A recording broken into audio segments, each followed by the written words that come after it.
Come on, you lot. Keep it down just for a minute, please. I said quiet. Thank you. Thank you. Don't you all have work to do? Is the whole of London having a day off from committing crimes? Yeah, sorry about that, Gov. You were saying... Yeah, I see what you mean. And it was definitely her. Well, I'm not a fan of hers at all. If I'm completely honest, Gov, but I can't believe she could be that stupid. Yes, OK. Right you are. We will see him tomorrow. Don't worry. We will get to the bottom of this, yeah?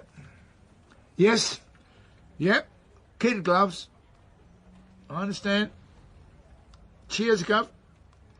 Here you go, boss man. One very cold can of Foster's for you. Now, don't you ever say I don't do anything for you. Will you please tell those gorillas out there to keep it down? This is CID, not a school playground. OK, someone's in a good mood. Back off. If you had the phone call I've just had, you wouldn't be in such a happy mood yourself. So who called you? The DCI. Coming down to congratulate us or what? No, he's not coming down. Well, it's the least he can do, I think. Well, I'll tell you what, Sean, why didn't you get on the blower right now and tell him that yourself? I will pay money to see that. Why are you having a pop at me? In fact, why are you having a pop at all? You should be buzzing, mate. Don't tell me what I should be doing. Did we or did we not just help score the biggest drugs bust this Nick has seen in months? Or are you telling me I imagined it? Should be smiling from ear to ear, but instead you're throwing moodies. Don't. Why don't you... What? Why don't you just close your mouth for a second and sit down? All right. Well, I'm listening whenever you are ready. It's nothing personal, Sean. Well, it feels kind of personal, Max. I'm laying into you because I've had the DCI laying into me only because he himself has had to take it from the super. No doubt when you walk out of here, you'll find a constable you can take your grief out on. Whatever this is, Max, is it that bad? Certainly looks like it. I've never had the governor talking to me like that. So what is it then? What have you got to tell me? We've received a very serious complaint. So who is it? I'm assuming it's someone. You assume correctly. Well, come on then. What is this? The X Factor? Tell me who it is. Lavity. Joanne. If you don't mind, Sean, I would rather we refer to her as DC Lavity, OK? All right, if it makes you happy. DC Lavity. Well, I have to say, that was quick. Quick? What do you mean? We've only been back from the raid a couple of hours. That tow rag made a complaint already. Typical. What tow rag are you talking about? The one who went for me in that flat is who? He had a blade. You saw it. Sean? What? Joanne got between us. Didn't you see it? You must have seen it. Sean? That guy would have slashed my face if it weren't for her. Sean, will you listen? Look, she deserves a medal, Max, not to be drawn up in front of a DCI like she's some criminal or something. Have you finished? Can I speak What? now? It's not on. That's all I'm saying. Sean, I saw that tow rag going for you in the flat with his blade. Right. The words heart in mouth didn't even begin to describe how I was feeling. Thank you. And I saw her shield you, like you said. That makes you feel any better. It does. Well, there you I go. also then. happened to see her press that tow rag's face into the floor with her foot. Well, she had no choice. Oh, yes, she did. He wouldn't drop the blade. Well, perhaps so. No perhaps about the it, point Max. is she's too aggressive. Too much to say for herself. No, you're just annoyed because she called you Max in the van. That and a few other things. Max, everyone has something to say for themselves in this, Nick. What the real point is that she's a grafter. And a good one. I have to say, Sean, it's nice to see and hear you backing up your officers like this. You're definitely the detective sergeant now. All right, you don't have to patronise me. I'm not Max. patronising you. I'm praising you, you nunk. Look, this isn't on, and you know it. something? I couldn't agree more. Well, there you are then. So you're going to have a word with the DCI. I will do no such thing. Are you deaf? After what we just said? This hasn't got anything to do with the raid, you... Please don't call me a nunk again. Life is too short. I was going to say prize pillock. Why am I a prize pillock now? Because you don't listen. Oh, come on. What is this? How straight is she, Sean? That's what this is. Straight? You heard me. Oh, come off it, Max. Answer the question. She's straight. She's as straight as a line. Are you sure about that? Yes, I'm sure. She's not bent, Max. Not in this universe, all right? Now, are you finally going to tell me what this is all about? Gladly, but I have to wait until the morning. Oh, come on, Max. Don't string me I'm along not here. stringing you along right now. I know about as much as you do. Which is? That a very serious allegation has been made against her. The DCI is bringing a Mr. Jordan Edmonds to see us first thing tomorrow to explain all. So, Try not to get too plastered with this lot tonight, yeah? Wait, hang on a second. Close the door on your way out. No. Did you say Jordan Edmonds? Yes, Sean, I did. Penny in the air. What, the Jordan Edmonds? And the penny drops. Play centre forward for United? Yes, Sean, that Jordan Edmonds. What's that got to do with Joanne? I mean, DC Laverty. She doesn't even like football. She hates sports. We will find out for ourselves tomorrow, won't we? And Sean, not a word to anyone, especially Laverty, all right? 3 years together and you still need to ask me something like that?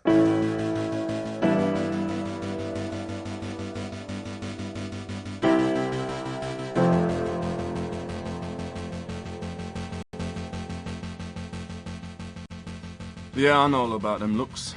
I'm sorry, Mr. Edmonds. I don't understand. The one your boy's giving me right now. Well, Sean, you mustn't mind him, Mr. Edmonds. He always looks that way. Don't take it personal. And I'm not his boy. Yeah, it's the same look the old stadium was giving me last Saturday when I didn't manage to score the goal in the 93rd minute. That is putting it mildly, Mr. Edmonds. Here it comes. You failed to score. I know that. It was an open goal. I know that. I was there. An absolute sitter. How could you miss? Everyone's a critic. You could land a plane in the space you had to score. Should we get back to the matter in hand, please, gents? No, even if I had scored, it wouldn't have counted. Sexy. Everyone goes on and on about the goal, but nobody bothers mentioning their number 2, who was clear in front of me. As soon as he saw me on for the ball, he played me offside. It would have never counted. The linesman had his flag down? Were you there? I watched the highlights on Match of the Day. What? An armchair supporter. Okay. Look, all of what you're saying is easy to do from the comfort of your own home. It's all after the fact. Yeah, you could have given it a go, though. You could have tried to score. I did try. As you keep saying, I missed. Happy? I'm Arsenal, mate. Sean. Anything else I can help No, you Mr. gentlemen with? Edmonds, I think we have everything we need for now, unless there is, well, anything else you wish to add, Sean? You, of course, realise this is a very serious allegation you're making against one of our officers, Mr. Edmonds. Mr. Edmonds is my dad.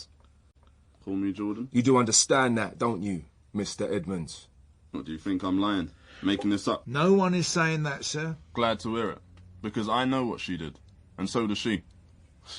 Now, are you taking this seriously or what? Mr. Edmonds, I can assure you we are taking this very seriously. Good, that's all right then. Now, if you don't excuse me, I've got a Champions League match to prepare for. Actually, I do have one last question for you, Mr. Edmonds. It's Jordan. Just a little bit more of your time, Mr. Edmonds. Why do you have a problem calling me by my first name? Why don't you try it? See what happens? The question, Sean? Why didn't you just pay? Excuse me? Say that again? When she allegedly made her demands. No, hold up a sec. There was no alleged about it. But still, why didn't you pay? 80 grand, right? What of it? That's still less than you earn in a week. Don't believe everything you read in the papers, brethren. I'm not your brethren. Sorry, mate. 80 grand. It's not even half of what you earn in a week. Oh, maybe it is, maybe it isn't. What's the point? You could have handed the cash over without even blinking an eye. There's no way you would have missed it, so why didn't you? Well, if I had, Mr. Policeman, I would have been breaking the law, yes? How noble of you. Let me tell you something about me. I work hard for what I get. Playing my legs out for a below-average Champions League team that I'm going to leave on a free transfer come the end of the season. I am where I am, and I know where I'm going. And I get there by not allowing no low life to get the better of me. Especially some blackmailing little bitch of yours. Watch your Look, I mouth, couldn't please. believe it was a copper saying these words to me. Nothing usually shocks me anymore, but that... I was floored, no word of a lie. But when you come to think of it, it's not really surprising, is it? You lot are capable of anything these days, man. You put criminals to shame. I'd like to thank you for your time, Mr. Edmonds. So that's it then? Yes, sir.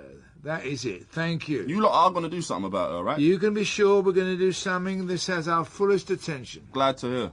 Like, I did my civic duty. I didn't need to come here and be treated like I did something wrong. Like assault? It was self-defense. I have 2 witnesses who will say he threw the first punch. Inside the bar? Yes!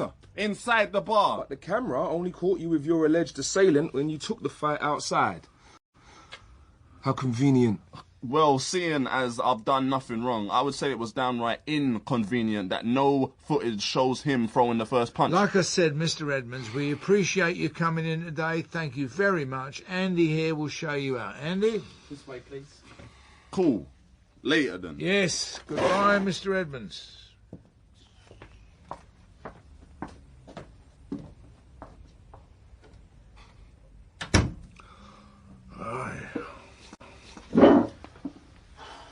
Now, what exactly did you think you were playing at? Me? Do you see anyone else in this room, Sean? Shall I tell you what I thought I was doing, Max? Oh, please My do. job. Any more stupid questions? Why didn't he pay? It's a legitimate question. Why didn't he? Did you not hear what he said about Laverty? Yes, I heard. And? And the idea that Joanne Laverty could do something like this, to be that stupid, Max, I'm sorry, I just can't go there. Sean, this is serious. I know that. We will need to speak with her, get her version of this. It's a mistake, Max, it has to be. Well, let us hope so. But you are her superior. I expect you to be more impartial than you have been. You don't have to worry about me. I'm just stating my opinion. I'm allowed to have one. You sure that is all this is? Well, what else would it be, never Max? mind. No, you started it. You might as well finish. Come on. You would be advised to remember who you are talking to, Sergeant. Is there something on your mind, Gov? Maybe it's me, but I cannot help but feel sometimes that Laverty reminds me a little of... Kelly. Is that who you were going to say? Yes. So, you've been thinking it too? Joanne does not look anything like Kelly. I didn't say she looked like her. I said she reminded me of her. Joanne is nothing like her either. Sure about that? Yeah, I'm sure. When are you ever going to stop talking to me like I'm a little kid? Aggressive, abrupt, a lot to prove, mostly to herself. Kelly couldn't handle herself. She couldn't control what was going on in her head. Joanne can, Max. That is the difference. In control, is she? That is what I said. What, like at the flat during the raid? Oh, come on, not that again. With her foot on the back of the bloke's head? She had my back. She protected me. That kind of control is what we are talking about, She Sean. could very well have saved my life out I don't there. enjoy going after one of our own, Sean, regardless of who it may be. But if Joanne has done wrong... Oh, it's Joanne now, is it? It's our job to put it right. There is nothing to put right, Max. This is wrong. Sean... This is a mistake. It's a stupid mistake. It has to be. All right, but if it isn't, just suppose for a minute it isn't, you cannot save her. What are you talking about? You can't save her, Sean. I don't want to save her. You couldn't have saved Kelly. Earth, call in Max. It wasn't your fault, Sean. Oh, man, give me strength. Listen to me. Hey, look at me, son. Kelly had the gun. She shot you. I know that. I was there. It wasn't your fault. I know. Max, I know. And this situation with Joanne is not your fault either. Let's just do our jobs first, okay? Before we put the cuffs on her, please. That is all I'm asking you.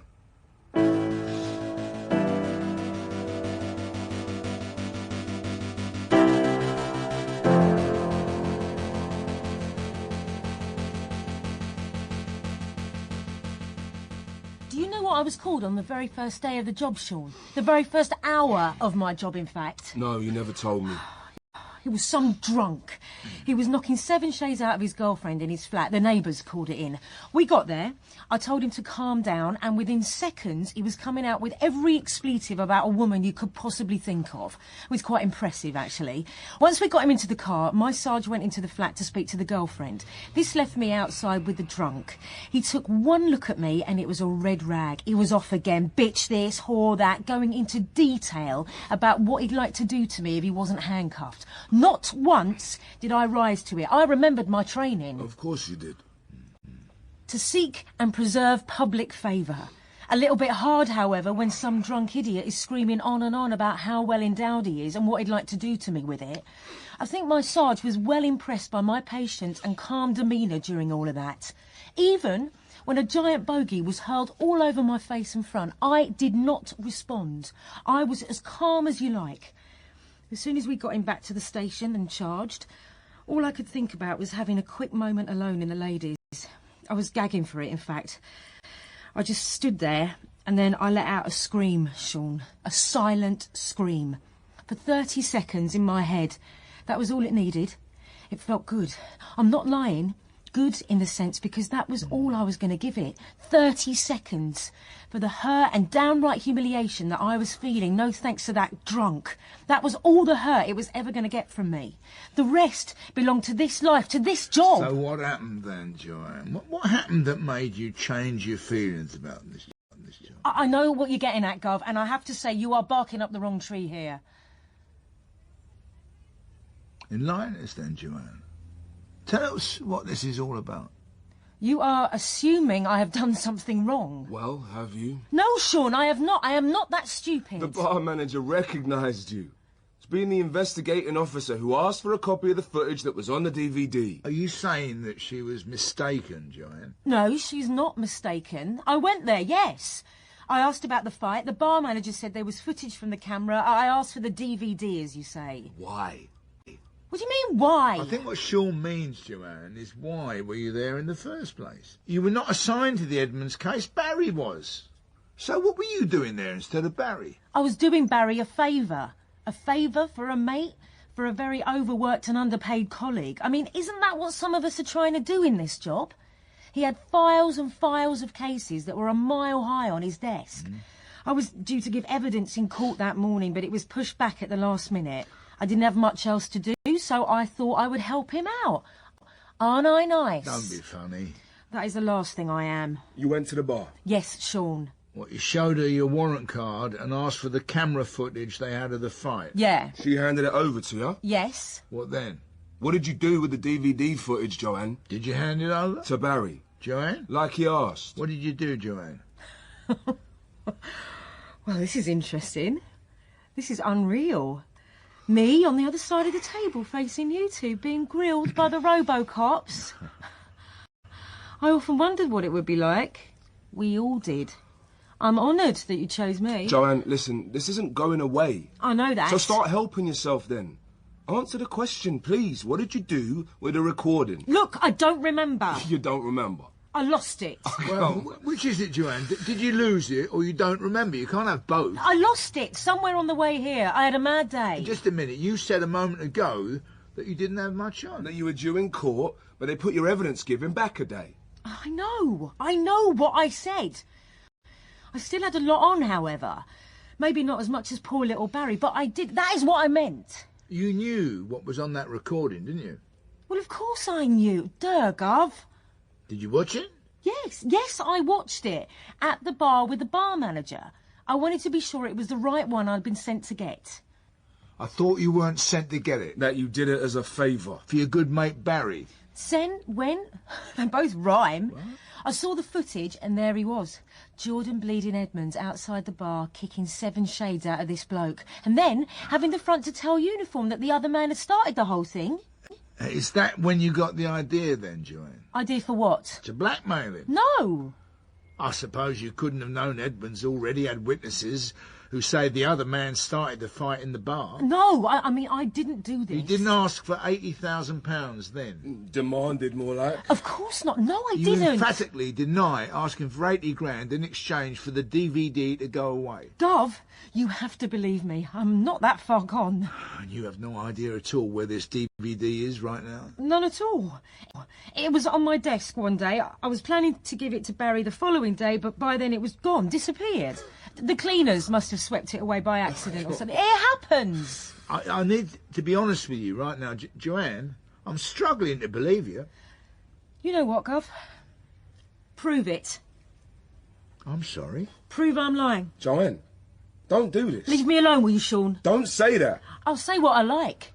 Prove it. The Perrier, come on, show me. Show everyone what blinding coppers you I are. was really hoping we won't have to. Because you know I am telling the truth. Because I never enjoy serving up one of us. It's not supposed to happen. Well, it is happening. Right now, it's happening to me. Did you lose the meaning, Joanne? Meaning? What are you talking about? You know what I'm talking about. Did you lose the meaning of this job? Is that why you're telling us about your very first day? You had meaning, you had the will. Now, not so clear-cut, yeah? Not so clear-cut for any of us, in fact. You know what I used to tell Ian? We had blazing rows about it, in fact. We deal with the absolute worst of humankind on a daily basis, 24/7, come rain or shine, and for a ruddy pittance, I might add.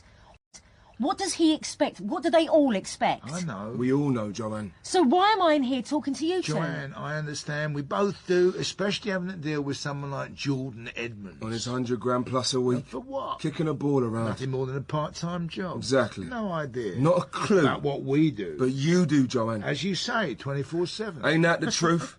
It's a nice try. Really nice try. But I think you two are slipping. When did you get the idea to do this, Joanne? Before you saw the footage? Or was it after you saw the footage? Which one is it, Joanne? I'll tell you what, Sean. Why don't you tell me? Was it the sight of him? As you say, knocking 7 shades out of someone. Looking like he's going to get away with The it. thought of him going back to his mansion or luxury flat whilst all you have is a cramped, cold, semi-detached, no husband, no kids. You told him about Ian, Sean? I had to. Yeah, I suppose you did. Is that where the tape is at home? You haven't given it to Edmonds yet, and you wouldn't have had time to get rid of it. You're right. Are we? You are so bleeding right. I should tell you, shouldn't I? I should tell you the whole bleeding truth. We're listening. We only want to help you, Joanne. I should tell you that maybe I was doing Barry a favour with the Edmonds case, like I said. I got the DVD on his behalf, and when I saw it, Mr. God Almighty Jordan Edmonds beating up that geezer, having a posh home to go to afterwards, without an idea, not even an inkling of what it's really like down here for the rest of us, what the likes of us have to deal with. Maybe I wanted to teach him and the likes of him a lesson. A real expensive lesson. Yeah, maybe I should tell you all of that because we're just talking, speculating, right? All we are right now is three coppers, three colleagues having a conversation. No solicitor present, no Federation rep. Nothing I say is admissible. It's all one big massive maybe. Do you really want to play that with us, Joanne? Playing what, Max? I mean, Gov. I thought we were just talking here, right or wrong? No, you are not wrong. It's just us, of which you should be extremely grateful. Grateful that it's just us talking here, not someone from the DPS. Yeah, you could be right, maybe. Well, if they were here right now, they'd be all over you like a rash. Well, they better hurry up then if you're going to call them, because I'm soon out of this job forever. Isn't that right, Sean? Or have you not told him that? She is, Max. I don't care if she is right or not. As soon as we are done, Joanne, I'm onto the phone to the DPS about you. Is it really worth it, Gov? It's Max, and it is to me. If you'd lost the meaning for this job, you should have just walked away, clear and simple. You really think I don't know how tough it is? Do you really believe Sean doesn't? Or is it just about you? How arrogant can you get? You should have just walked away. It's never that simple. Yes, it is. It's easier said than done. No, it isn't. It is easy said, it's easy done. You don't cross the line. You don't go against everything you stand for. You lose the meaning, you walk away. To answer your question, gents, it was after the footage that I decided to do it. It was just seeing his smug, smiling face. That's what tipped me over. All I could think about was wiping that smile right off him. I'd already decided I was quitting, so I thought, I believed, why shouldn't I get something out of it? Something from him, as much as possible. It's not like he's going to pay now, though, is he? So, you tell me, the pair of you, where's the real harm? I'm going to hand in my resignation. What more do you want? You are out of here right now. Do you understand me? You are finished as of now. Are you listening? We'll work something out, go on sick leave or something, but you are finished as a police officer right this minute. I still have loads of files on my desk, a lot of I will cases. handle that. You just get your stuff, get out. Whatever you say. When you leave here today, I don't ever want to see you back here. Do you understand me, Joanne? Are we clear on that? Yes, Max, we are clear as crystal. Sean, you've gone a bit quiet over there. Everything all right? I don't think there's anything I want to say to you, Joanne. Well, that is indeed a shame. Go on, get out of my sight. With pleasure. There's one more thing that I'd like to say. It's been fun.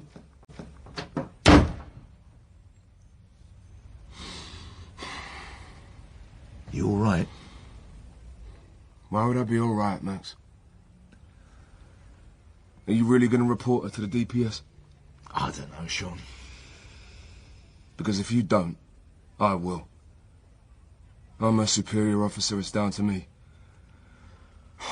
Besides, Edmonds has already made the complaint. The DCI knows about it as well as the super. We've got to see it through. You were right about her.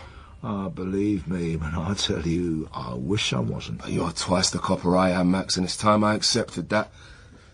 I tried to help her, because I couldn't help but feel I'd failed Kelly somehow. I didn't do enough to help her, you know, she was my mate and I failed her. The last thing you did, son, was fail her. I know that. I know that, Max, but I just can't feel it, at least not yet. You will. I promise you will. Kelly sent me a letter. She did? A couple of weeks back. Saying? How sorry she was for shooting me. Huh? She hopes I can find it in my heart to forgive her. Have you replied? No, not yet. I don't quite know what to say. And that is why you are twice the man that I am, Sean. Well, I said I haven't yet. I don't even know if I'm going to, let alone want to. But at least thinking about it. I don't know if I could do that, if that was me. What happened to Joanne? Whatever's going on inside that head of hers? I don't ever want that to happen to us, Max. I don't ever want us to lose the meaning. Never, Sean. Never gonna happen. Not whilst I'm breathing. Come on, you. Your turn to buy me a pint. Hold up, it was my turn last time. Well, it's your turn again. Move yourself. Lead on, sir.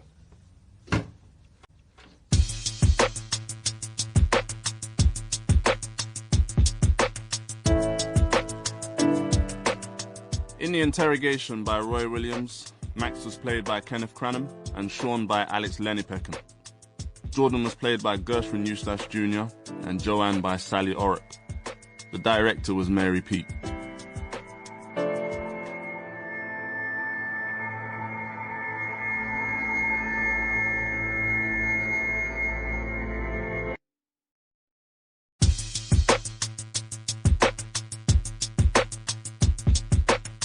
The Interrogation by Roy Williams.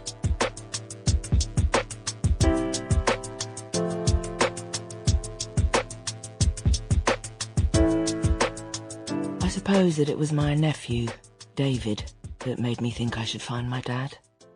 David was getting married. For some reason he had a bee in his bonnet about wanting to know more about our side of the family. Funny thing is, it was never difficult for us to find the old man. We all knew where he went when he upped and left us when I was 2. Birmingham. But when I was a kid, I used to tell my friends in school it was America. He sounded more interesting going to America than he did going to Birmingham. Anyway, we all had a sense of where he was in Brummyland. It was hardly an effort. 3 or 4 calls to a family friend via a few cousins once or twice removed was all it took to find out where he was living. As soon as David got the address, he drove up there to meet the old so-and-so and invite him to his wedding. Dad ran out on us when I was 2. But the last time I saw him was when I was 10. Was it 11? It was a Saturday morning. I could hear Mum and my brother Winston arguing about something in the kitchen. Winston then comes into my room and tells me to put my clothes on. He's taking me outside to meet Dad. My first meeting with him since he left. I remember saying straight off, "Who's Dad?" He took my hand. We walked out of the house and there he was. My dad, just sitting there in the back of a taxi, smoking a cigarette, wearing a pork pie hat. Mum never spoke of him once, so he was completely alien to me. I had no idea who he was. It was like he was waiting for me to speak. For a moment I thought he was going to get out of the taxi and walk towards me, but he didn't. He just stepped back into the taxi and closed the door. The only thing I heard him say was, "Get me out of here." I just watched him and the taxi drive off. That was that. That was my relationship with my father, or at least I thought so at the time. I remember having goosebumps on the day of David's wedding. I was so curious to see him again after all these years. He was in his 90s, old and frail like any other 90-year-old would be, but he was making jokes, flirting with all the women still, wearing that same pork pie hat. He was everything everyone in the family had said about him. When Mum died a year later, I saw Dad again for the funeral. He was living in a home, due to his second wife, my stepmum, having been dead for 2 years. I don't know why. I really don't, but it seemed right to ask him to come and live with me. Winston said it was because I have always had a need to look after someone. Just seemed like the right thing to do at the time.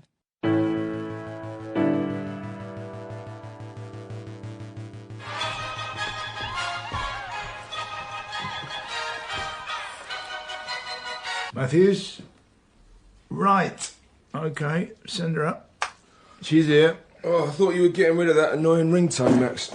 I am. I just haven't got round to it yet. You mean you don't know how to do it? Lord knows why they call them smartphones. I can never work out a bleeding thing on them. Says it all, really. Just give it to me later, I'll sort it out for you. My hero. So, it's Beverly, right? That's right. But she likes to be called Bev, according to uniform. Look in the file, Sean. I am looking in the file. Nowhere does it say Bev. Why would it? I think the name is there several times, in fact. Right, and? So, why ask for a name when you have the case file right there in your hand? I'm just making conversation. It's a rhetorical question, Max. What's the problem? Just read up. You know I'm not a DC anymore, right? Oh, I know. You can't stop telling me. You're always like this when we get one of these. One of what? A case. We get cases all the time. Like those two geezers on the telly that get numbers all of the time. What geezers? Oh, you know that show. No, I don't know. The one on the telly. What, are you feeling all right, Max? You're starting to worry me a little there. Person of interest, that's Oh, it. Cracking show. You seen it? No, Max, can't say that I have. Well, I have. Cracking show. Yeah, you told me. Right, meanwhile, back down on planet Earth, we have Beverly Walters, aged 48, who's about to walk through that door any moment. Bev. Sorry? She likes to be called Bev. Let's remember that. We can use that. All right, then, Bev it is. Not all of the time, Sean. Just sporadically, like a torture. Yes, Dad. That's your cheek. Is it me, or are you talking to me like when we first met? So you do remember? Remember what?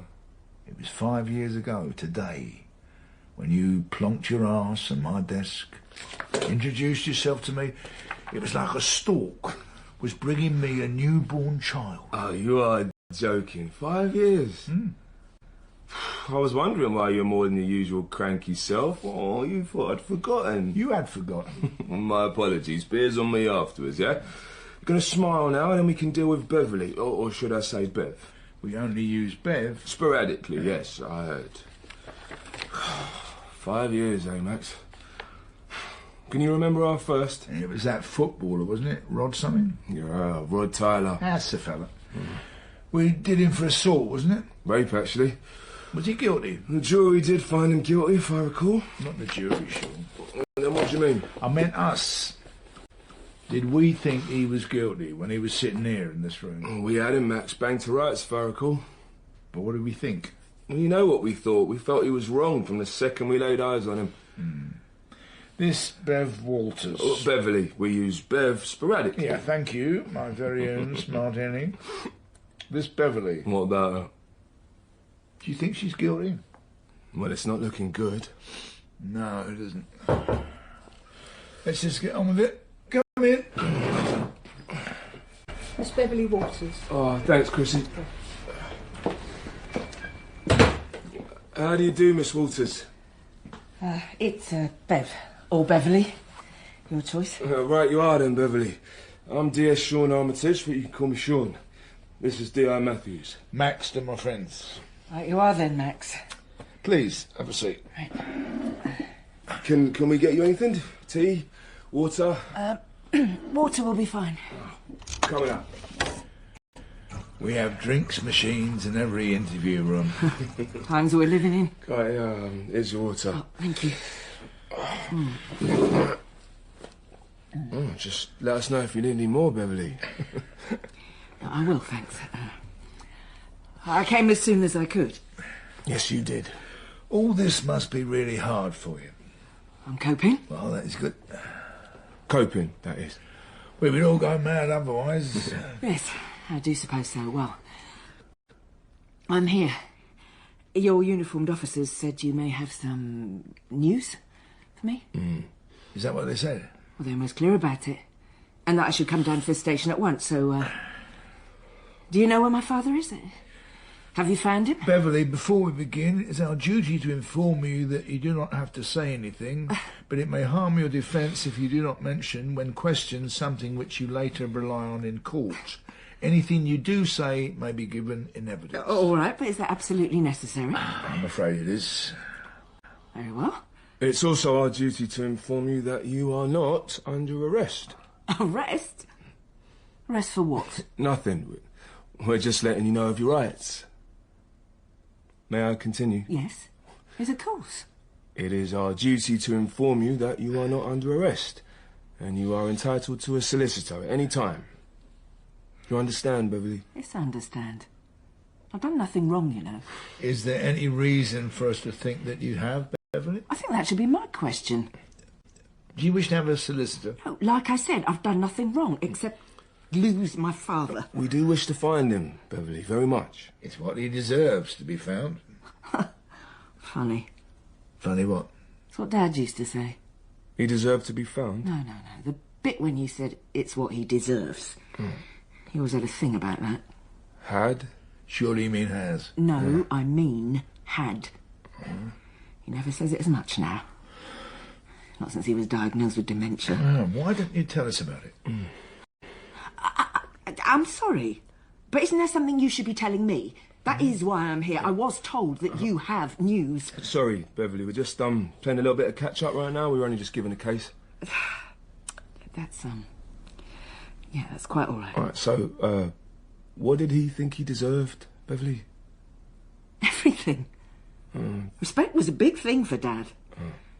He served in the RAF during the war. He must have been very young to do that. He was. 18 just turned. Couldn't wait to enlist, according to my mother. Felt it was his duty to come over to the mother country, help it in its time of need. Good on him. I assume he must have got a lot of respect then from everyone, fighting in the war. First, yeah. But when he was demobbed and decided to come back here to England to help this country rebuild itself after the war, not so much. Let me guess, he saw the signs. No Irish, no blacks, no dogs in every hotel window. You know your history. You'd be surprised to know how many people don't. How many kids out there find it hard to believe we were young as well once? I know what you mean. Do you? Yes. How old are you? I'm old enough. He's a pup compared to the likes of us, isn't he, Bev? He has no idea. So, about your dad, Beverly, that he was shown no respect. The way he was treated when he came back. That was the first in a long line of rants about how he deserved respect, that he was entitled to it even though he did wrong. How often did he do wrong? So often they lost count. Who is they? My family? Brothers? Well, would you like to share a moment when your father did wrong? Running out on us when we were little was one. Right. He would say he did that because he was not getting the respect he was due. From any of us, especially Mum. She did not appreciate how hard he was trying to find work. So his answer is to leave us all behind. It sounds like you don't like your father very much. He says I have to like him. No one, Beverly. No one at all? But I do love him. Even though he ran out on you when you were... 2. I was 2 years old. So you never saw him again after you left? No, in fact, I didn't set eyes on him again until I was 11. Your father? Yes. The man you say you love. With all my heart. Must be hard for you to understand. Quite the opposite, Bev. We understand all too well. It's what we're paid for, isn't that right, Sean? Completely, We mate. talk to human beings at their very worst. 5 years now. Our anniversary. Well, perhaps the two of you should celebrate. Perhaps. Perhaps we will. You said you deal with human beings at their worst. Does that also include me? Well, it depends. On what? If you are. Are what? At your worst. My father has been missing for 3 days. What do you think? The same father who left you behind? When you were 2 years old. You didn't see again until you were 11 years old? That father, Beverly? Yes, that father. The same father who had never left my mind, who I did not go through a single day without thinking about whether I liked it or not. That father. The one you cared for? The one I still care for. You are the sole and only carer, aren't you, Beverly?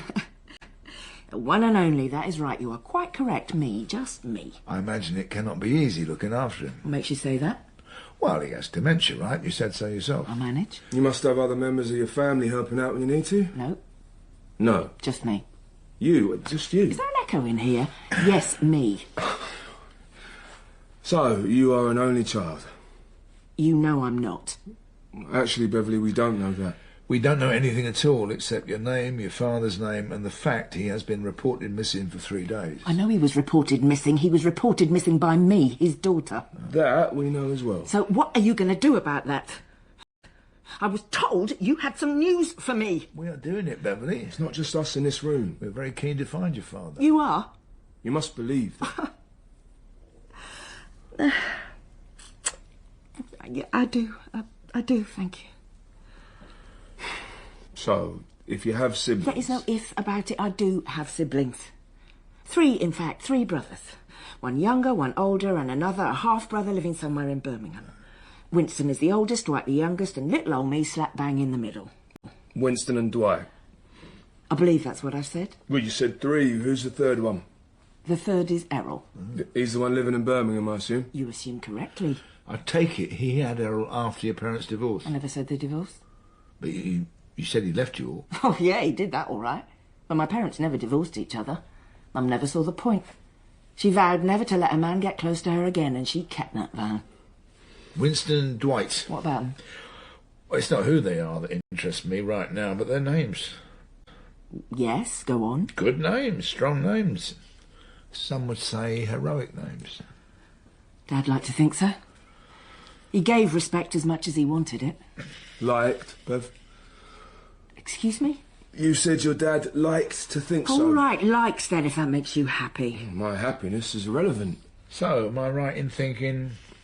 What are you thinking, Inspector? You can call me Max. What are you thinking, Max? That Winston, your brother, was named after Winston Churchill. Keep going. And Dwight after Eisenhower. Old star for you, Max. War heroes. I see what you were getting at when you say your father commanded respect. Command is not the word I would use. Or like beg, crave. Right, so what war hero was Errol named after? Flynn, as in Errol. Famous movie star back in the day. Oh, yeah, I know. I've seen his films. Mum said, if I was a boy, Dad would have named me George. After Patton? That's right. He could have cheated a little bit, perhaps called you Georgina. Yeah, he could. Mum also said Dad had a thing for the Beverley sisters. I thought as much. Did you remember them as well, Max? I remember them. My dad loved them as well. When I was born, Mum wanted to name me Hortense after her mother. Can you imagine interviewing a woman named Hortense? It doesn't sound so bad. Look me in the eye and say that again. All right, it sounds bad. Before she could leave the hospital, Dad went to the registry office and named me Beverley. The only thing I'm grateful to him for. The only thing? We're hearing a bit of resentment there, Beverly. It's not resentment. It's just tiredness. Do you get tired a lot, Bev? You have no idea. Well, why didn't your brothers help out? I will tell you why if you really want to know. We'd really like to know. On the rare moments when he felt like it, I would say about a year or so ago, Winston came round to visit. Yeah. He went upstairs to the bathroom and he saw me and Dad. Saw you?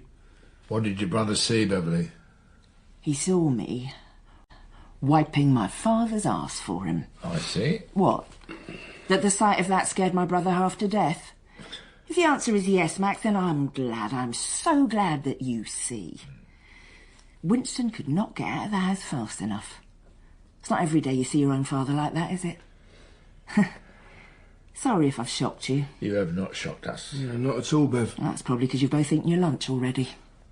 You're quite a humorous person, Bev. Life I have. I have to be. Do you want to tell us about that? Thought I was telling you. My apologies. You're forgiven. Just take your time. About what? Or whatever it is you want to tell us, Beverly. We're here. About your brother Winston. He couldn't handle seeing your father like that. And he left it all to me. Like he always does. Because in his mind, I have nothing better to do. Dwight as well, for that matter. And why do they think that? Oh, I'm unmarried. I have no children. I haven't had a relationship for God knows how long. Do the maths. I'm sorry. Sorry? You remind me of people who always ask me if I have any regrets not having children. You should see the look on their faces when I ask them if they regret having any. It's always guaranteed to kill any conversation stone cold dead. I've emptied out rooms based on that response. So your brothers left you with total care of your father? I don't mean to be rude, detectives. But do you not think it might be time to answer some of my questions, like why am I here? Beverly, What news do you have? just bear with us, please. So, your brother's left you with total care of your father? Yeah, well, to be fair, they do send money. But to be fair back, only when I'm down to my last penny and I'm screaming at them down the telephone. I've even threatened to leave Dad on their doorstep if they didn't put their hand in their pocket. No way do they want to be the ones who are pulling up their father's underpants. You will never in your life ever see two grown men give out money so quick. You could have put your father in a home, Bev. Why didn't you? You still could. Why don't you put your father in a home? Those places cost money. A lot of money. Money me and my brothers do not have. And the ones that don't cost money have a waiting list.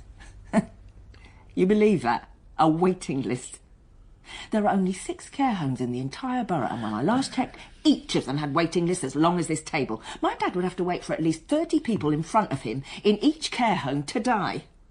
You see the problem? I do. You were running out of options. We were running out of options, Max. I beg your pardon. I meant to say you were all running out of options. My mistake. You don't strike me as a man who makes many mistakes. And you don't strike me as a woman who easily loses control. And how do I strike you? As someone who knows exactly what she's doing. Yeah. I know what I'm doing. I am looking for my father. When did you last see him? Oh, I went through this with your uniformed colleagues. Just for us. Helps us build a picture. In our minds, that is. You two are quite the double act, aren't you? You're not the first person to have told us that. I would have last. Your father, Beverly. When did you last see him? Last Tuesday morning, around 8 a.m, like I told the uniformed police. We know. But tell us. Take your time. Leave nothing out whenever you are ready. I am ready. Do you think I'm stalling? Of course not, Beverly. Are you? Why would you be stalling? I'm not stalling. Let's try again. You saw your father at 8 a.m. Yes. At home? Yes. Was he up or was he in bed? He was in bed. Sometimes he sleeps through the morning. Doesn't usually get up until about 10 a.m. I boil an egg for him, butter 2 slices of bread for him and leave it on the kitchen table for him before I go to work. But not on Tuesday? Not on Tuesday. What had happened? I had to get him out of bed. Why was that? I had to. But why, Beverly? Beverly? Why? He'd soiled it. All over. He must have done it during the night and just slept in it. I mean, who does that? What kind of man could sleep in his... God. The kind of man, I suppose, who is very ill, who is not in complete control of his body anymore. But I think you know that already, don't you? Truth is, I blame myself. I got up during the night for a glass of water. I didn't notice.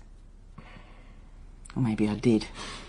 I just didn't want to deal with it. With the smell, you're saying you didn't want to deal with it? Maybe. I don't know. Anyway, there was no escaping it the following morning. It stank the house out. And Dad was just lying in it, for God's sake, lying in it. I had to do something. You had to do something? Yes. What, Beverly? What did you have to do? I had to wake him up, of course. Right. I had to open all the windows as well as the front door. The windows? Of course you did. It was unbearable, the smell. I can imagine. It was because he didn't wear his pads. Pads? Special pads he has to wear in case of accidents. I know they must be embarrassing, but I have told him 100 times, over and over, he has got to wear them. It's like he does it just to spite me, you know. Never mind the fact that I must be the one in the family who actually gives a damn. Right, you are. Can't imagine the strain that must have put you on. You have no idea at all. Carry on. I opened all the doors and windows, like I said. I got him out of bed, straight into the shower. Oh, he was not happy about that. I bet he wasn't. Well, that must have made you angry, Bev. Angry. Again, you I have no idea. I get it. just wandered around like he was in a daze.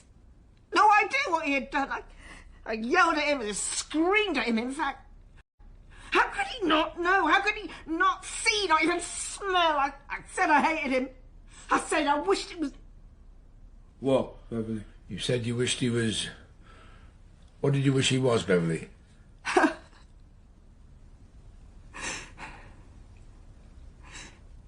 that he wasn't my father. That this had all been a serious mistake. Dwight always had his doubts. I told him to shut up. He wasn't even born when Dad left. Whether I like it or not, he was my father. You mean he is your father? You know, you remind me of how I am with my pupils at school. If I was given £1 for every time I had to show one of them the difference between the present tense and the past tense... I don't mean any offence. Apology accepted. Just want to get to the truth. As do I. We will. Tell us what happened after the smell. You gave your father a shower? So he came out of the shower. I dried him, helped him put on some new clothes. Or should I say, I put them on for him. Well, no should about it. If that is what you did, that is what you did. I was already an hour late for work. I told him that I was sorry for shouting at him. That I loved him. I almost forgot. I put the soiled sheets into the washing machine. I gave them a good wash. And I closed the windows and doors. Did your father go back to bed? No, he went to sit on his armchair in the living room, watch television. If you can call it that. Why? What do you mean by that? I mean, he just sits there. He sits there and watches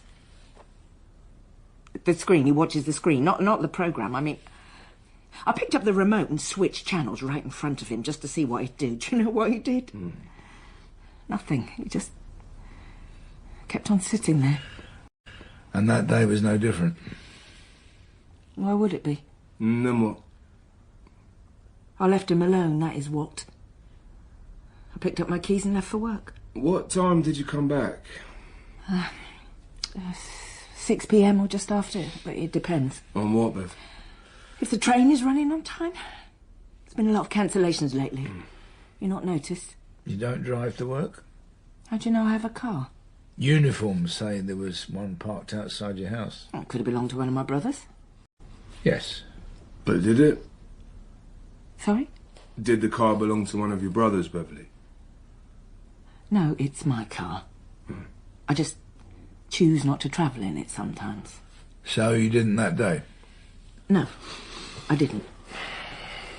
I left my father in the living room with his television, then I left.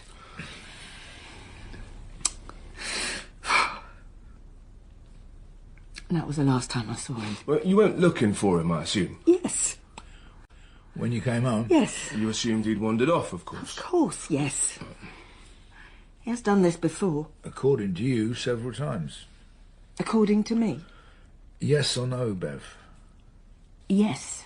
He has done this several times before. But he has not been gone for as long as this, though. That is correct, Sean. You sound like my English teacher, Beverly. Mrs. McKenna. She give you a hard time? Oh, every day, for 3 whole years. God, I thought she hated me. Well, it's like I always tell my pupils. In the vain hope that they are listening and not typing something silly away on their phones. The people who give you the hardest time in life, usually the ones who love you the most. Did your father love you the most, Bev? What a question. Well, from what you said, he gave you one heck of a hard time. Well, that's true. But love? I've no idea. Perhaps he knew what love was but was unable to give it. He gave nothing away. Even before he was diagnosed with dementia. God, what a morning that was. Morning? Nurse came round once, do some simple tests on him.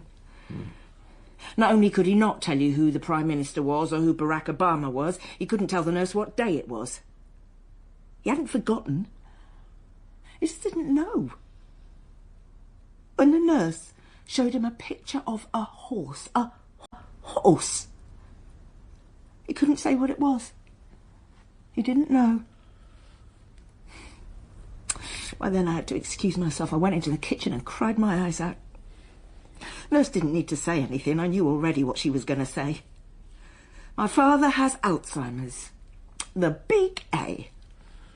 Used to be the big C back in our day, wasn't it, Max? Back then it was all about cancer. Where did you go, Bev? Go? And when you went looking for your dad?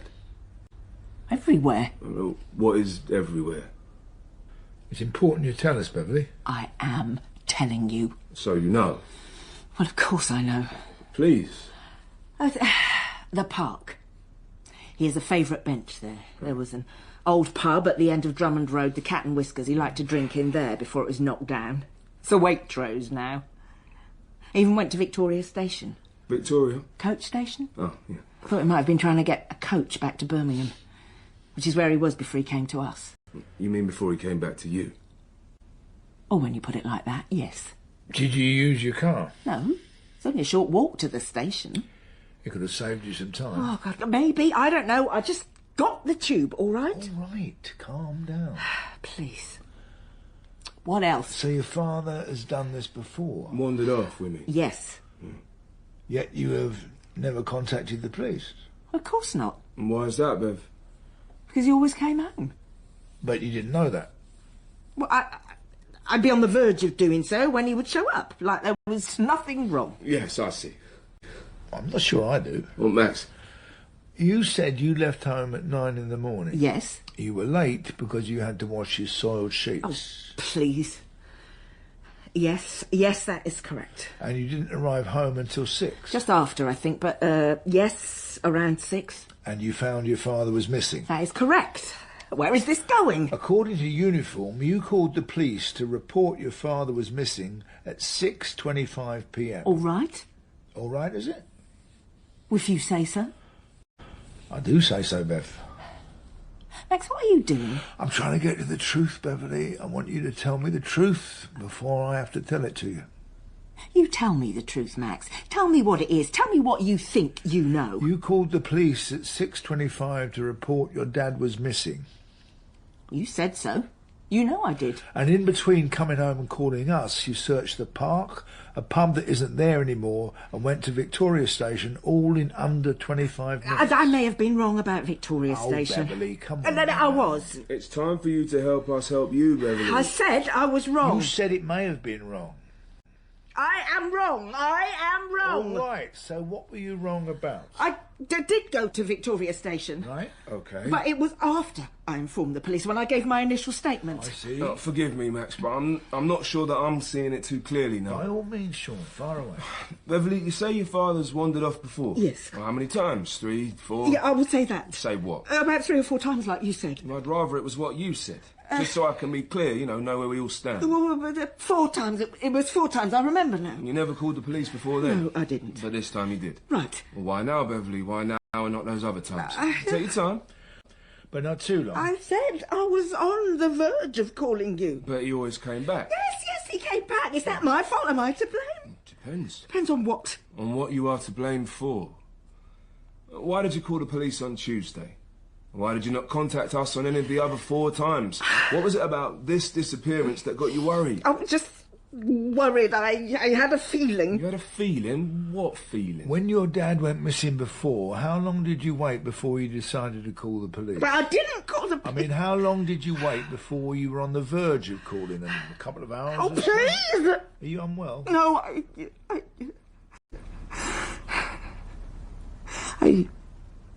I just need some time. Time. To work this out.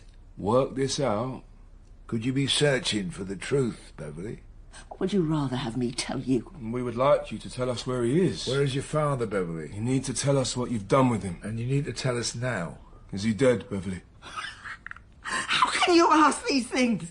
Is he dead? Beverly? How can you ask me? How dare you? Is your father dead? My father, as you call him. What would you call him? My father. Did nothing but come in and out of my life like he had a right, like it was a norm. Do you have any idea what that is like? To grow up like that, to feel that you are nothing but a mistake. All you have then is 2 choices.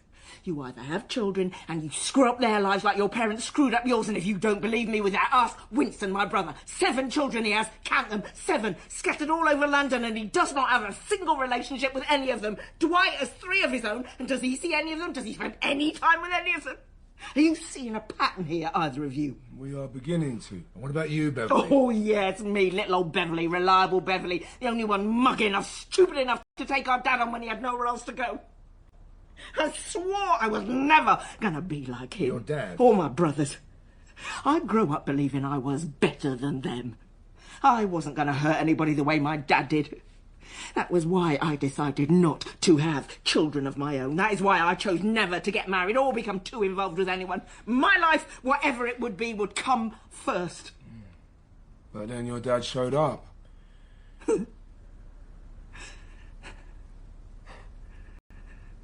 He showed up. He became ill. He became ill like he did it on purpose. That wasn't in the script now, was it? It was nowhere near. I am as selfish with my life as my dad was. Him showing up again. That was my punishment. Where is he, Beverly? I wish you would stop asking me I that. shall, as soon as you tell us. You have nothing to prove. I have done nothing Is wrong. this how you want to play it, Beverly? You want to do it the hard way? That's fine by us. Because you see, it was uniform who put us onto this, Beverly. There was something about your initial report, something you said, that did not seem right. So we did a little digging of our own. Would you like to know what we found? Beverly, would you like to know? Let us tell you anyway.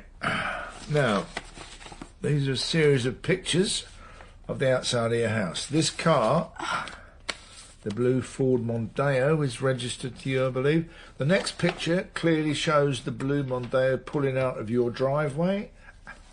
We had this picture blown up. As you can see, there is a person driving this Mondeo, and that person looks very much like you. How did you... How do you think, Beverly? There is a CCTV camera on your road. Didn't you notice it? There's so many these days, you just take them for granted. Fortunate for us, not so fortunate for those who break the law. Look at the times, Beverly.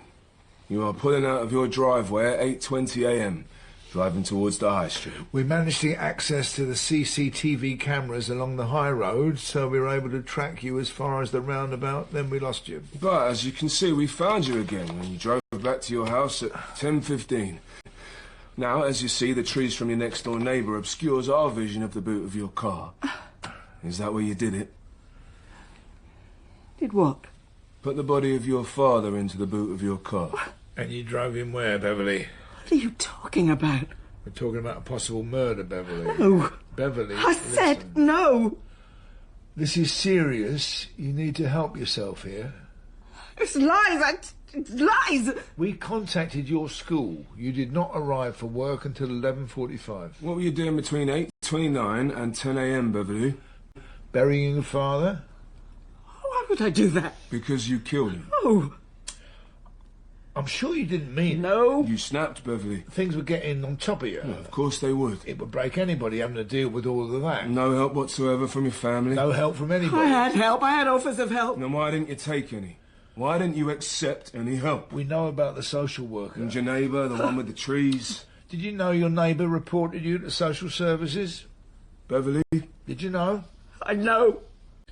I told her to mind her own business. The social worker who visited you could see you were not coping. She offered you a care package. That would have helped you with your father.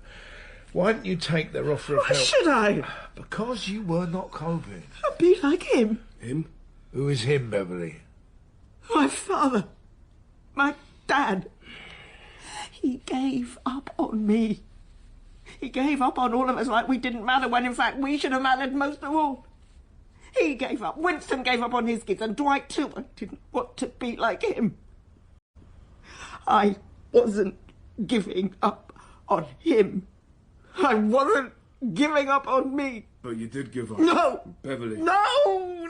Leave me alone. We can't do that. Not until we know where your father is. Where is he, Beverly? The park. The route you were taking leads to the park. Is that where he is, Beverly? Lying in the woods somewhere? No. Well, then where, Beverly? You need to tell us. Beverly, would it help if I told you I know exactly where you're coming from? Know what you must be feeling? Max, I like you, but you have no idea what I am That is feeling. where you were wrong. My wife died a few years ago. My father isn't dead. He's just disappeared. Please, allow me to finish.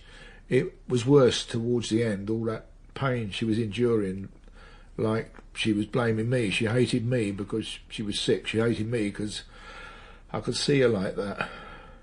Well, I hated her for the same reason. I hated having to change her.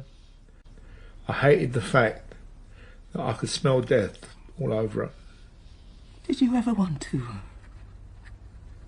Harm her, kill her, you know. I thought about it sometimes. Excuse me. It's all right, Sean. I'm not sure it The is. answer is no, I didn't. But that was one line I couldn't cross. But I understand. I understand how close that is. When he soiled the sheets that morning, how close were you? Very close. You have no idea. Oh, I think I'm beginning to. He was lying in it all night. And he just stood there smelling of it with that cheeky smile off his, still believing he had the gift of the gab. I was so angry. What did you do? All I did was push him. I pushed him away from me because he stank. He fell and hit his head against the shower floor. That was it. That's all it was. I swear. Beverly, it's my duty to inform you. You are now under arrest on suspicion of murder. You do not have to say anything, but it may harm your defence if you do not mention, when questioned, something which you later rely on in court. Anything you do say may be given in evidence. Do you understand? Yes. We need to make a statement, a recorded one. We will also see about getting you appointed a duty solicitor. I don't want one. Oh, but you need one. They can help you, Beverly. Let someone help you. All right?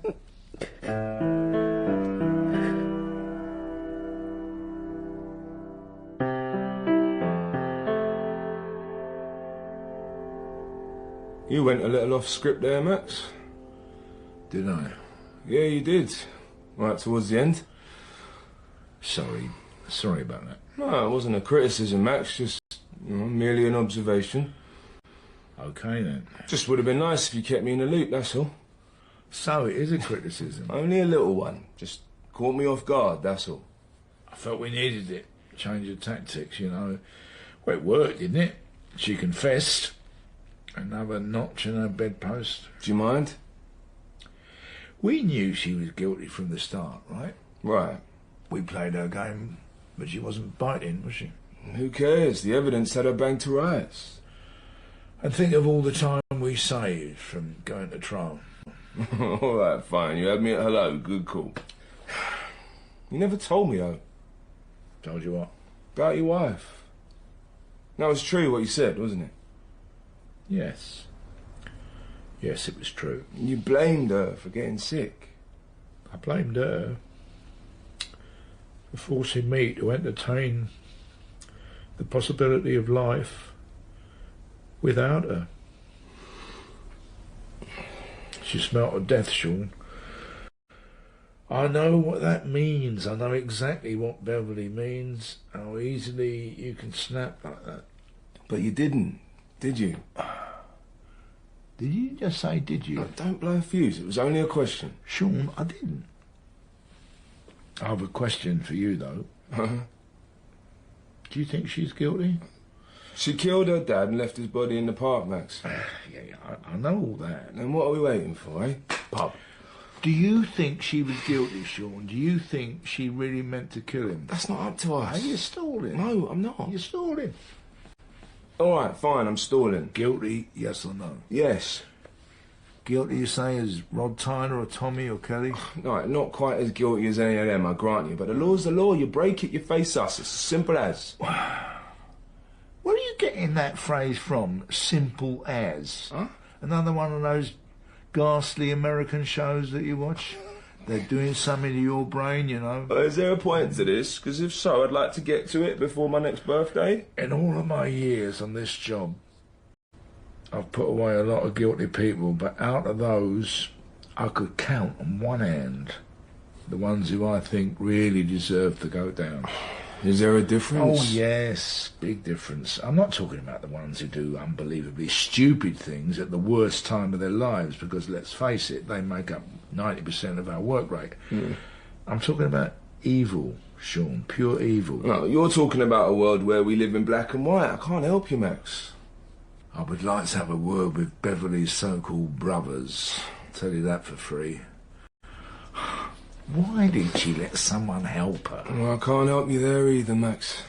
Come on now. Hey, pub. Yeah, you owe me a pint, right? You're round. It's always my round. I've told you a million times before, Sean. Don't exaggerate. And Sean, Yes, Dad. happy anniversary, son.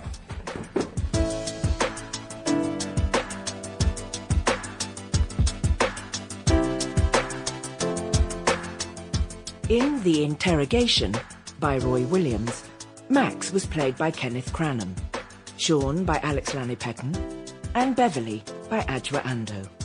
The director was Mary Peet.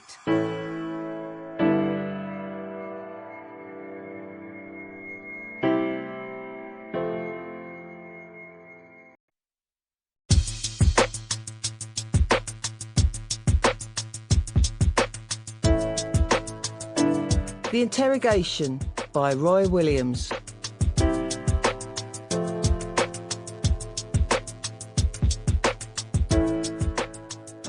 We thought we were the Dons, and I swear I don't think there was a better form of thieves and crooks than us in the whole of London back in the day. We called ourselves the Durnfield Boys, named after our old school, Durnfield Manor. The 80s was our time. Oh, and what a time it was. Marvin, our leader, led from the front, from the time we all met in the same care home to when we walked out of school together, without a single O-level between us. Our motto was, forever and beyond. Nothing finer than that. Dennis, he was the finest oyster I knew. Now, an oyster, otherwise known as a kite, is a shoplifter, a pickpocket. Oxford Street on a Saturday was his turf, and he would lick it clean like a jam jar. He could fleece some rich bloke's wallet and some rich old dear's handbag before either one of them would know what had happened. And he never hurt anyone. That was rule number one in our firm. No one gets hurt. Ever. Yeah, we stole proper. But we never hurt anybody. We never rioted, certainly not because we were bored and just felt like it, like these young kids nowadays with their postcodes and their blades and their bleeding chat. Carl, my closest mate in the entire world, who I loved like a brother, was a top earner. He was a solid gold #1 creeper. Now, creeper is when you walk into office buildings, hotels, like you work there. You see what's on offer and you take it. You're on your toes. Carl drafted some big scores that would bring tears to your eyes. He would creep hotels, some rich Arab's penthouse, and do a sweep. Cars, cash, rings, all that. Like them Arabs would even notice missing. That is how minted they were. Me? Simple. I fenced the gear. Find a buyer for whoever. Did a bit of creeping and oystering on the side, like we all did. From the time I was 11 years old, I was earning. We all taught ourselves how to graft. We could do anything. Jewellery, checkbooks, wallets. Carl and I had a thing. It was like telepathy with us. It was like we used the force. I remember one time, Carl and I got arrested. We were put on remand. Anyhow, after they'd done processing us in the nick, they're marching us through reception on our way to the wings when they have to stop and deal with some incident. They sit us down in an office, warning us not to move an inch. For about 30 seconds, they have their backs to us, can't see us or what we're about. Carl is going all telepathic, telling me with his looks of a gander over by the desk.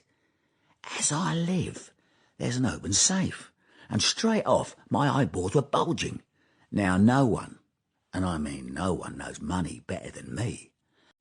And I could tell there was about 500 notes in there. Must have been petty cash or something.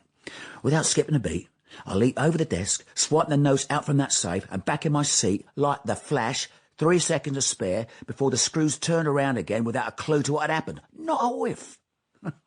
Am I good? The screws had no idea what was going on. They already had us stripped and searched. We were on our way to the wings. A few weeks later, I'm ghosted out. Lack of evidence or something. On my way out, this screw grabs me, holds me up against the wall going, "It was you little scrote, weren't it? Weren't it?" He goes, "Who are you? Houdini's long-lost boy? I don't know for the life of me how, but it was you who swiped that money, weren't it?" I goes, nah, don't be silly. It wasn't easy hanging on to that money whilst we were inside. Not easy at all. In a prison, place is full of thieves. Can't trust anyone. The first thing Carl and I did when we got out was share our winnings with the rest of the boys and made a point of how we got it as well. We were the talk of the entire manor for months. Carl loved that. So did I. You'd be a mug not to. Were we good? Is that a trick question? Nah, we were not good. We were top.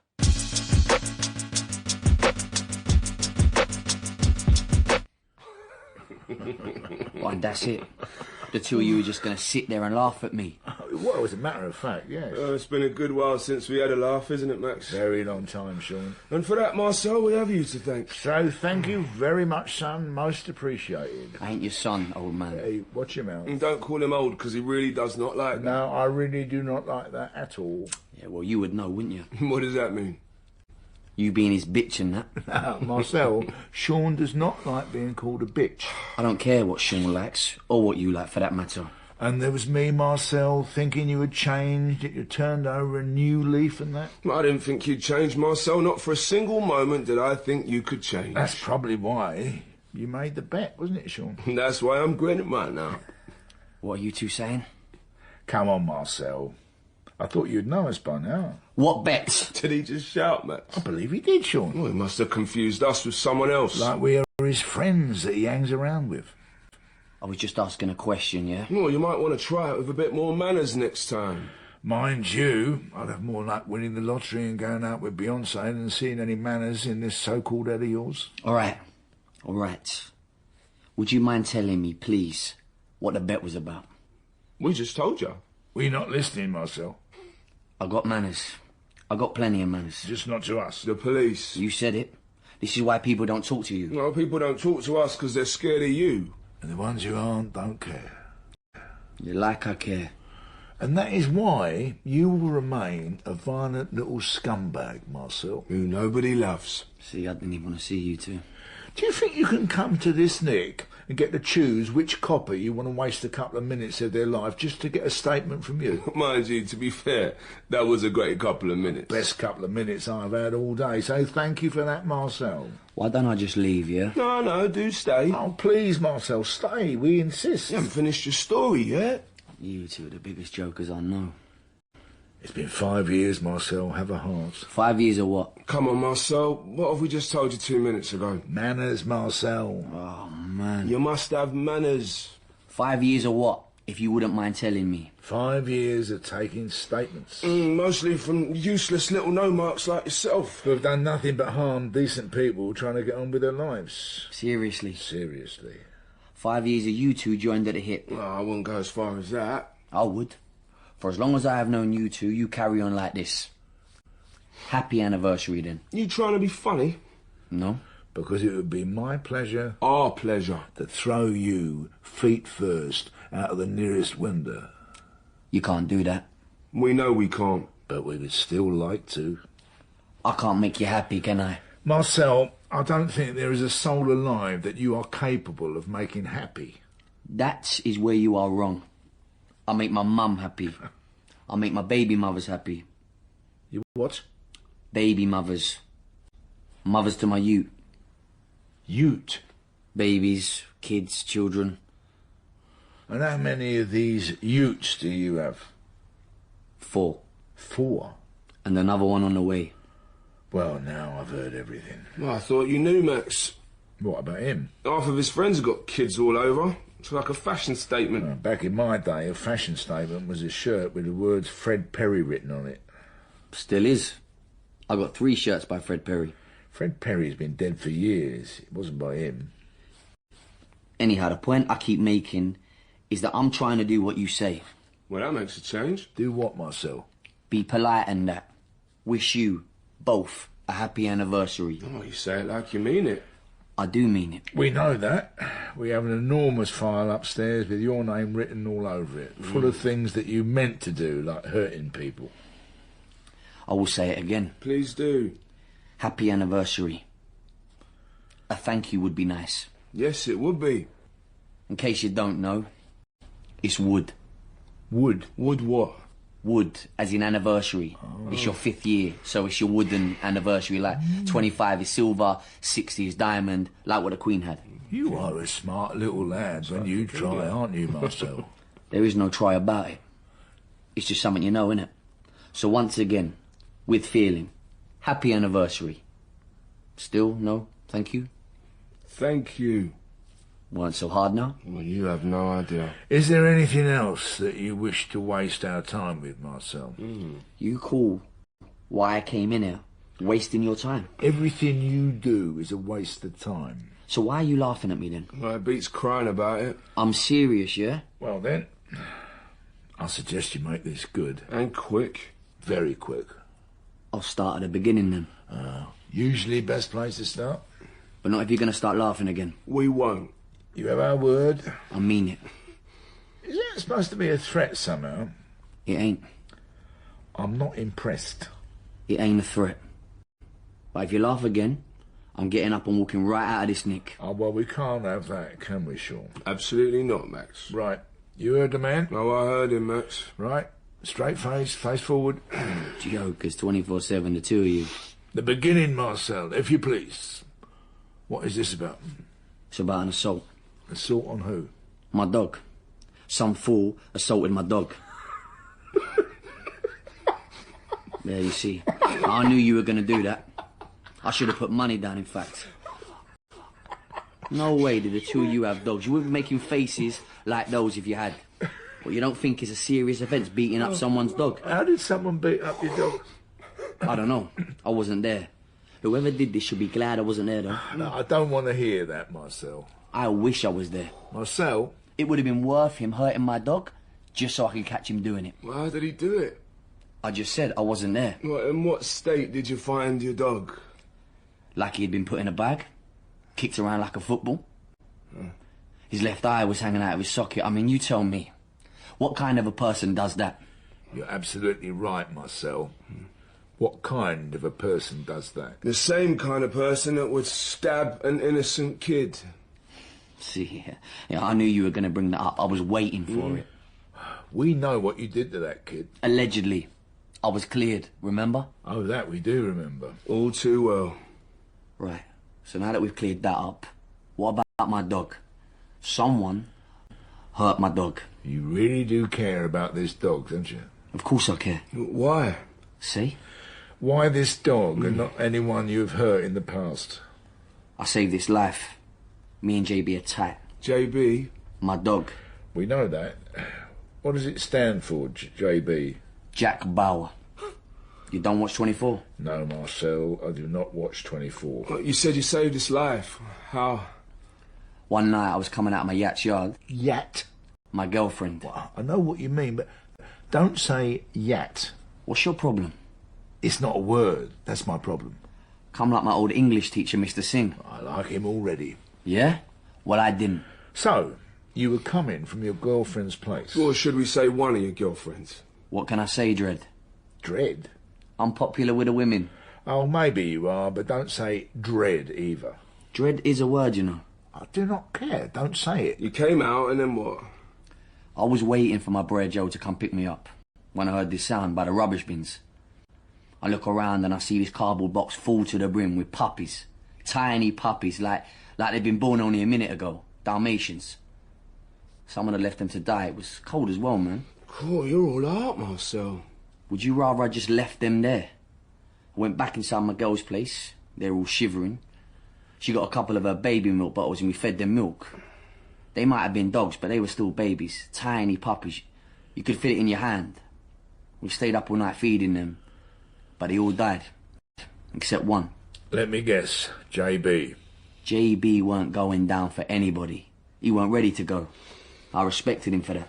Your dog? You respected your dog? You had better believe. I think I've heard everything now. He's my best friend. Laugh all you want. Someone hurt my dog. I want him dealt with. Him? What makes you think it was a him? It's obvious. Why is it obvious, Marcel? It ain't in a girl's nature to be so violent, especially to a dog. It was a him. And I think I know who. Oh, do you now? Yeah, I think I do. Well, don't keep us hanging about. Who, Marcel? My next door neighbour. Some old man. Why would this old man harm your dog? I don't know. Well, don't know was made to know, Marcel. Why don't you go and ask him? Because we're asking you. So why? The old fool has been giving me trouble. Well, what kind of trouble? Old man trouble.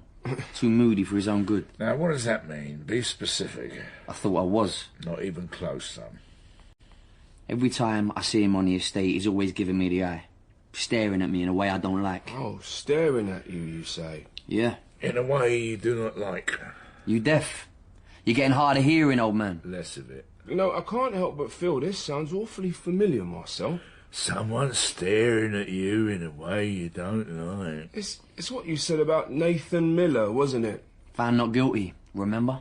So, this old man, My neighbour, don't forget that. he's staring at you in a way you don't like. Keep going. And from that, you believe he attacked your dog? Right. Thank you. God, you should be doing this for a living, Marcel. Doing what? Wasting our time. I ain't wasting your time. I want something done about this. You want something done about this, not something. All right. Something.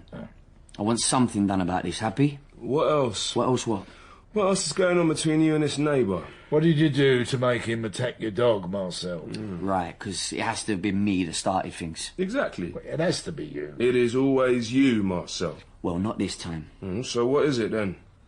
Banging on my door in the middle of the night for one. Why is that? Telling me to turn the telly down. Not asking, telling. So you did do something. So turning my telly up a bit is a crime now. It's called disturbing the peace. It was the way he said it that got my back up. Like he's a big man, he's running things. Tings? I mean, he was coming into my face, giving it large. I know what you mean. Just try and keep it in the English language for us. He was threatening me with all sorts, if I did not do as he said. The next night, another one of my girlfriends came by. She wanted to play COD. COD? What?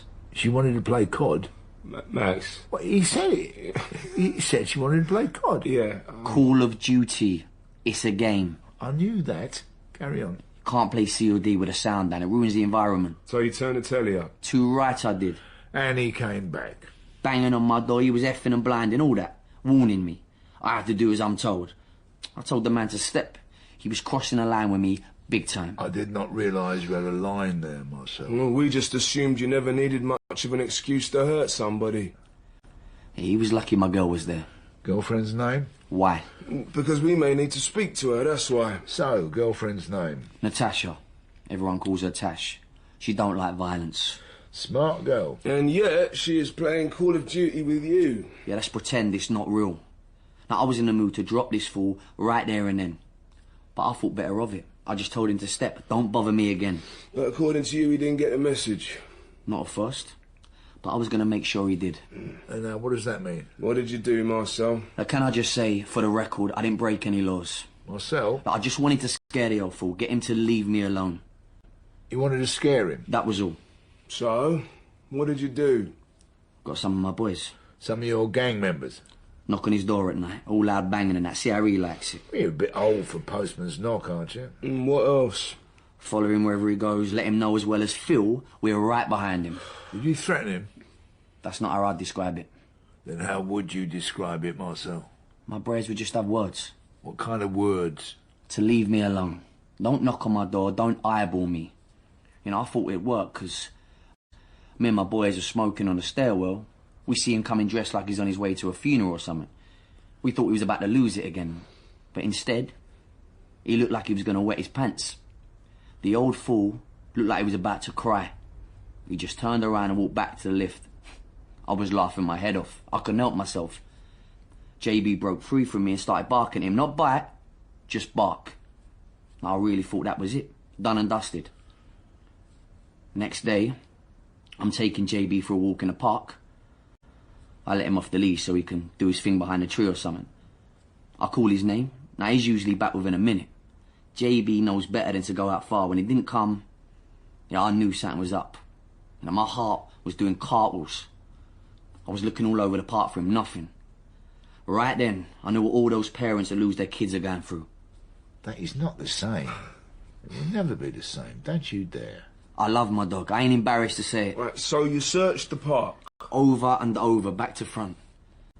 I decided to come home in case he found his way there. And there he was, yeah. My lovely JB lying on my doorstep. All beaten up. Now, he did what he said he was going to do. He kicked the life out of my dog. I have to say, Marcel, I am a little surprised that you're telling us all this. Why? You stab kids if they look at you wrong. Allegedly so. Allegedly so. Did you hear that, Max? I'm afraid so, Sean. Have you two quite finished? But some old man assaults your dog and you ain't throwing him off the nearest roof? Would you like me to? Wait. That is not what he said. I'm just surprised you're here, that you haven't dealt with it in your own charming way. But why is it so hard for you two to believe I've changed? Because it's hard for us to believe, Marcel. Very hard indeed. Well, I have changed. Whether you believe it or not, I'm a citizen now. I pay my tax. I feed my kids. Yes, you are Father of the Year. I'm here. Why is that not good enough for you? Just deal with this, please. Deal with him. I don't care how much of a legend he is. Legend? What are you talking about? This old man's a legend. So I hear. What, a legend how? Well, you know. No, we don't know. Tell us. A hard case. Back in the day, people wouldn't mess with him. This legend, what was his name? Morgan, I think. You think? Think harder, Marcel. One time, when JB was barking at him, he flipped, and this other neighbour came over, held him back, said, "Calm down, Mickey," or something. Something. Mickey? Your neighbour is Mickey Morgan? That's the dude. Now, are you going to do something about it? Or are you going to make me come out of retirement and do it for you? Your choice.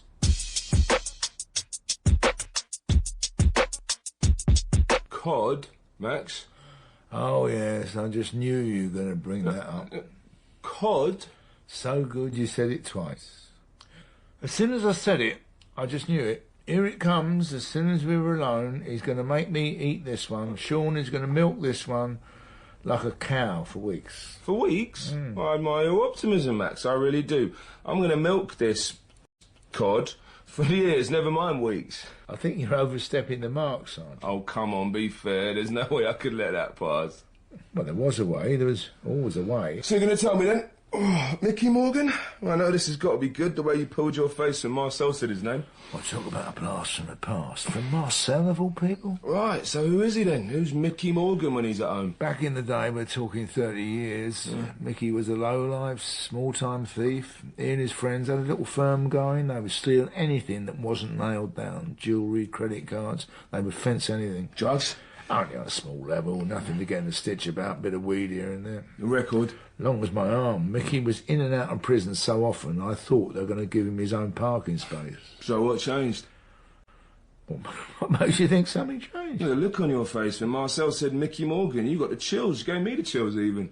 It was back when gangs robbed post offices. What, Mickey did over a post office? Well, he said he didn't. A four-man gang did the old post office on Roma Road. There was a bobby on the beat. Oh, what happened? He walked in on them, tried to play hero by wresting the gun off one of them. Oh, no, the idiot. He didn't get himself killed, did he? Shot in the face. What? He wasn't killed, just blinded for life. Anyhow, we got three of them, one got away. They were all associates of Mickey. He swore blind, he had nothing to do with it. He went off the grid after that. We never heard from him again. Until now. Out of the entire firm, Mickey was always the one I felt would grow out of his league and do something hardcore. But you said he denied it. Of course he denied it. I always deny it. Remind me what it is you do for a living, Sean. All right, no need to take it out on me. I was only saying it because you did. Sounds like you had your doubts. There is no doubt. Mickey and his mates blinded that copper. 19 years old he was. Only 3 months on the job. Oh, I'm sorry. Hey, so what now? Do we give this back to uniform? Pass up on the chance to see Mickey again? Not on your life.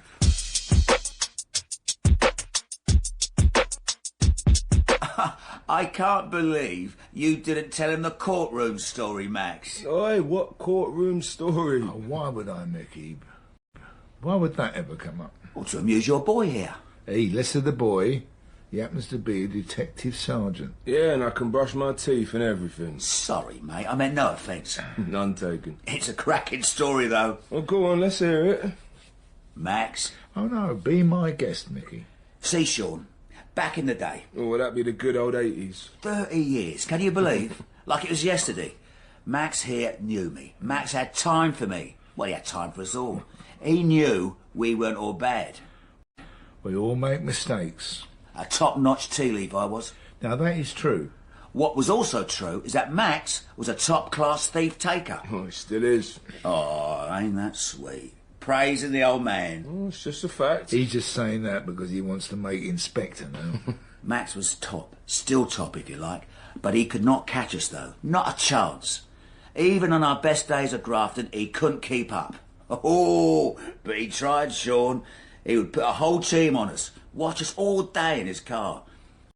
He must have been swearing blind the first minute, the first second he catches one of us so much as even thinking about doing a bit of creeping, he would have us. I did have you. Well, that is true. That is very true.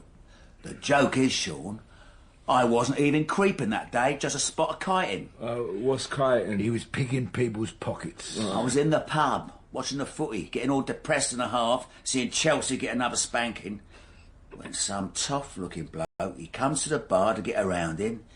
His wallet was that fat, I knew he was ripe.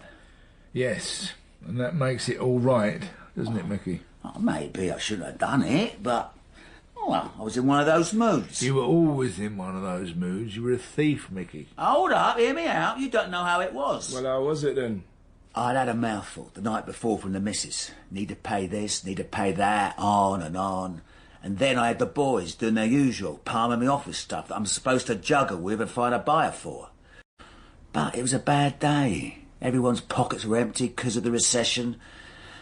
I just fancied doing something different that day. Variety is a spice of life, isn't it?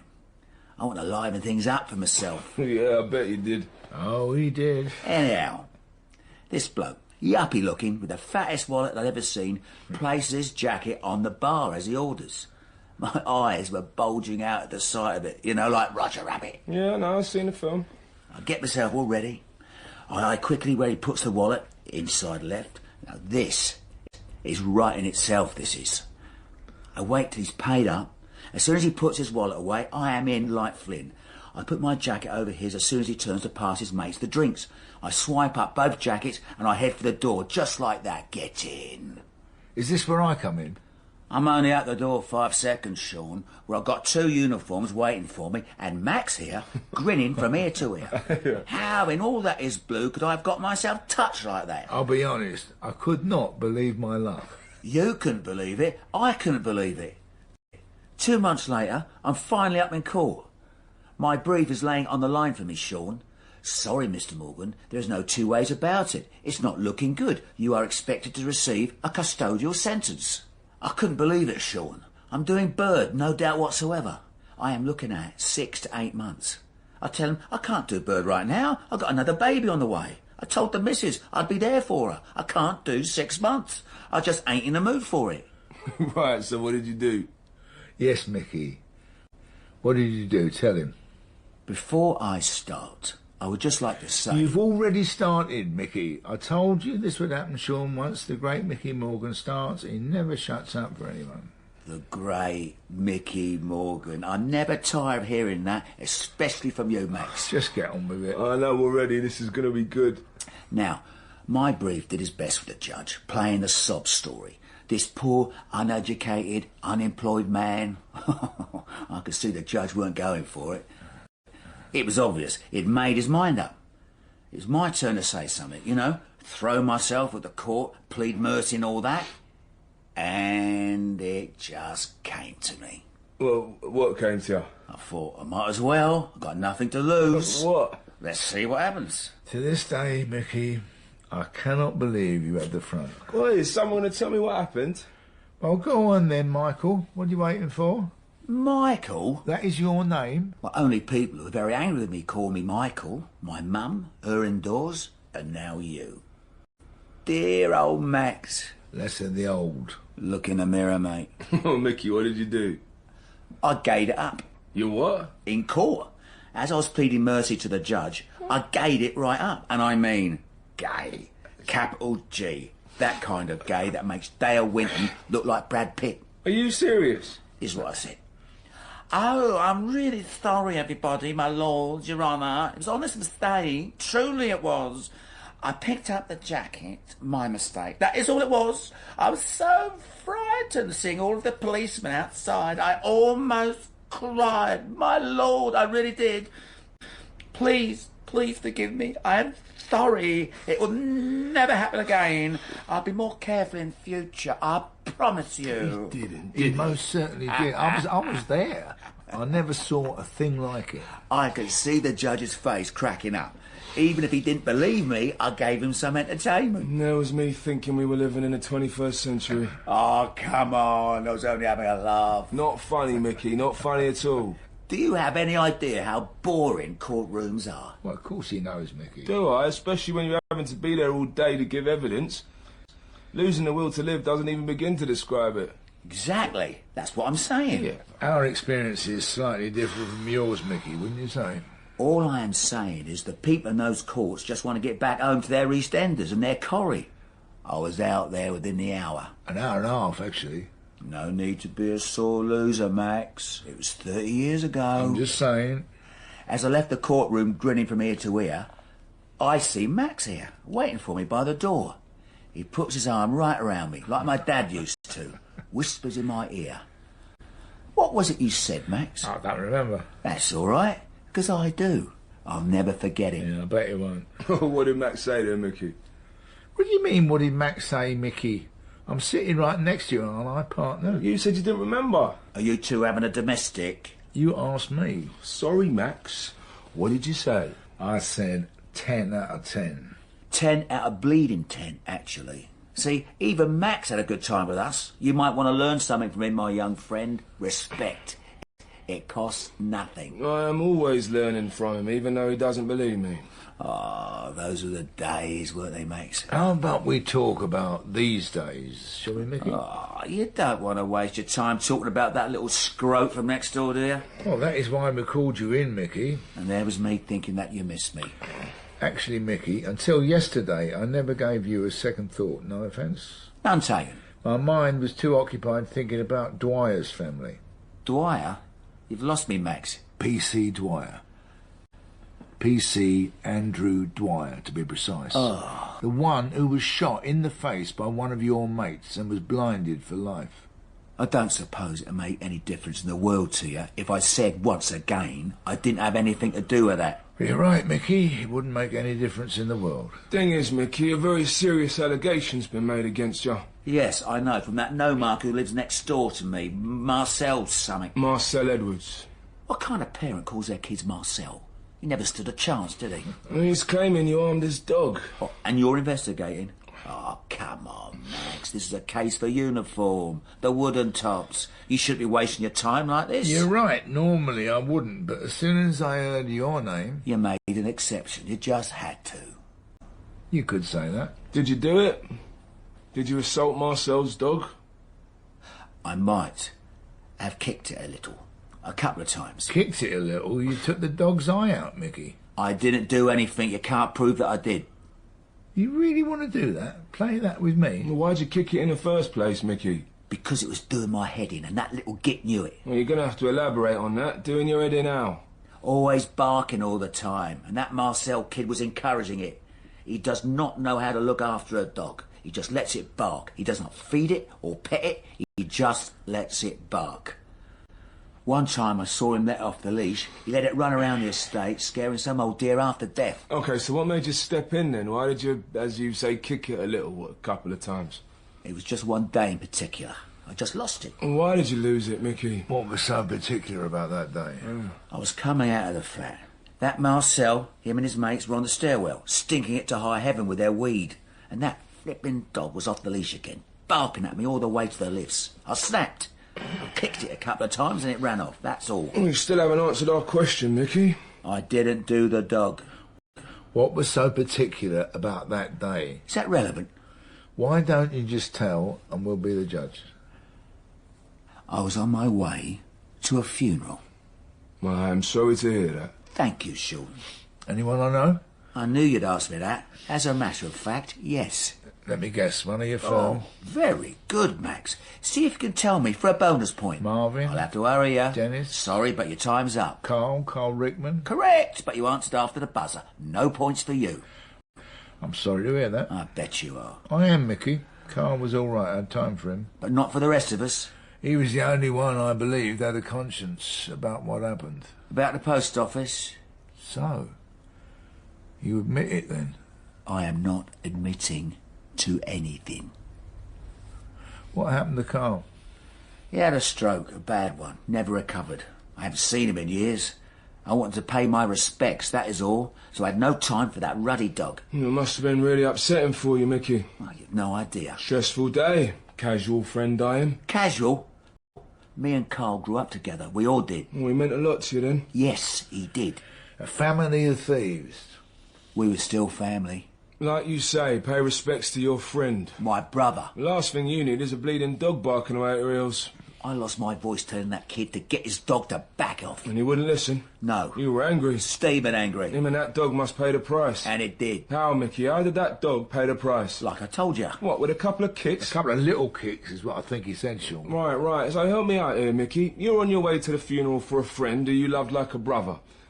Marcel and his mates are smoking weed on the stairwell. You get the lift. Marcel's dog's barking at you, scaring you. Scaring me? Who said I was scared? All right, no need to raise your voice. I was not scared. Upset then. Me and Carl grew up in the same care home. He was everything to me. I don't doubt that, but here's my problem, Mickey. You're welling up with emotion, some annoying dog's barking away at you, and all you did was give it a couple of kicks. A couple of little kicks, Sean. Oh, yes, right, a couple of little kicks. Have you two finished? It's like watching the two Ronnies. You weren't finished with that dog, though, were you, Mickey? You're not finished with Marcel either. What makes you think that? How did you get that scar on your face? I tripped over. Nasty. Nasty indeed. Your affection for me is most touching, gents. Was it from the mugging, Mickey? A few weeks back, wasn't it, Mickey? Oh, you boys have been busy whilst you're waiting for me to come in. Been talking to Uniform, have you? It wasn't a mugging. I told Uniform, I am telling you. One of your neighbours didn't think it was a mugging either. One of my neighbours should mind their own business. She found you bleeding and crying outside your front doorstep. I wasn't crying. But you were bleeding. Of course I was bleeding. I fell over. I had one too many. She said she saw a group of boys running off. I can't help you with that. How do you account for what she said, Mickey? I can't, like I said. Yeah, you fell over. I told her not to call the old Bill. Why's that? Look, I didn't... What? You didn't want what? The aggravation. What did Marcel do to you, Mickey? Nothing, not a thing. Let's go back to the stairwell. If you like. You had left your flat, you were on your way to Carl's funeral. Right. Carl, who you loved like a brother. Yes, that is right. And you're walking down the stairwell when you see them. See them? I could smell them.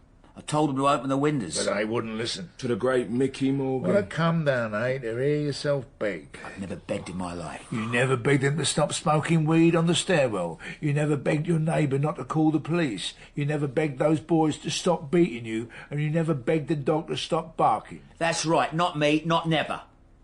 You said you took a lift. Yes, I took a lift. You were walking down the stairwell first and you saw them. Smoking weed. You challenged them.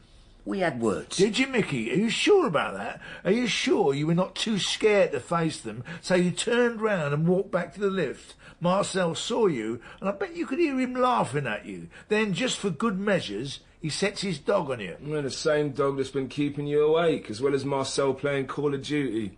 And it was Carl's funeral. Your best mate. Who you loved like a brother. Did something snap, Mickey? Did you think no more? No more aggravation are you going to take from that Marcel? It's time to make him pay. And his dog. Is that how it was, Mickey? Mickey, you're not saying anything, mate. You think we're doing this for Marcel, Mickey? He's nothing but a little scrote. You're right about that. We couldn't give a monkey's. But he has filed a complaint. And we're obliged to see it through. Just tell us what happened with his dog, then we can close this case. You take a slap on the wrist, and that'll be it. Mickey, any time now. Mickey, listen to me. Marcel is nothing. You and Carl and the rest of your firm might have been a bunch of wrong-uns, but you had something. What?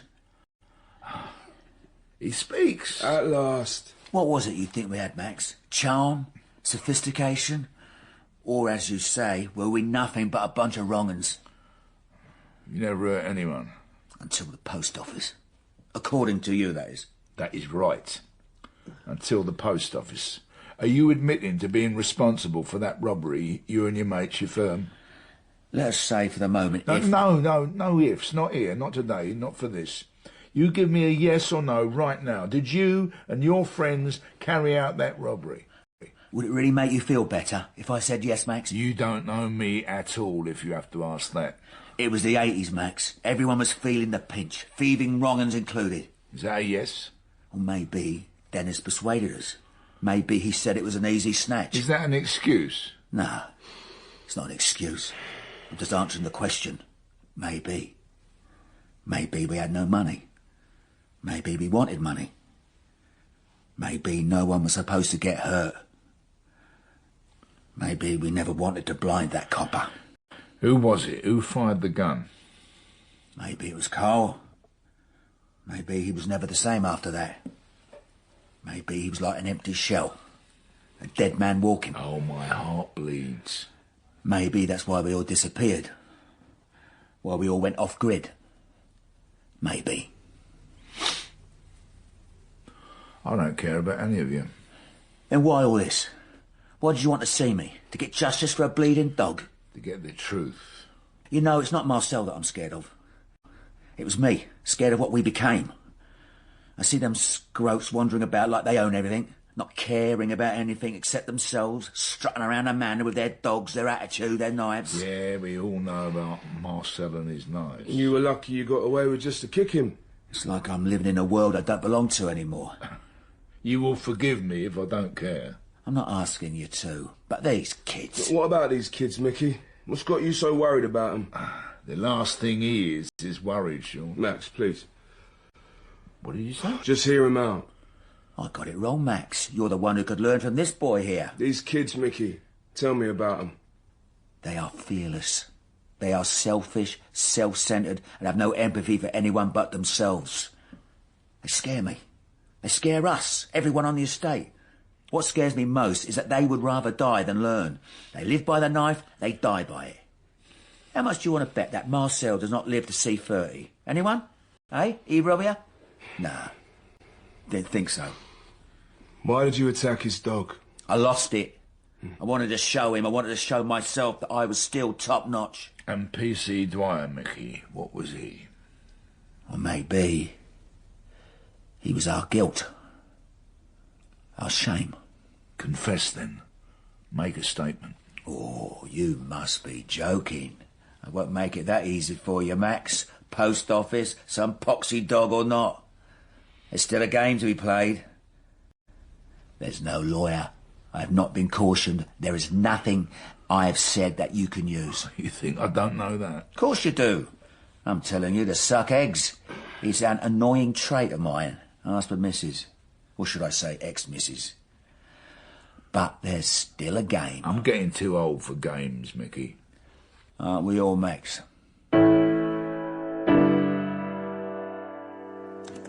Right. That's me done.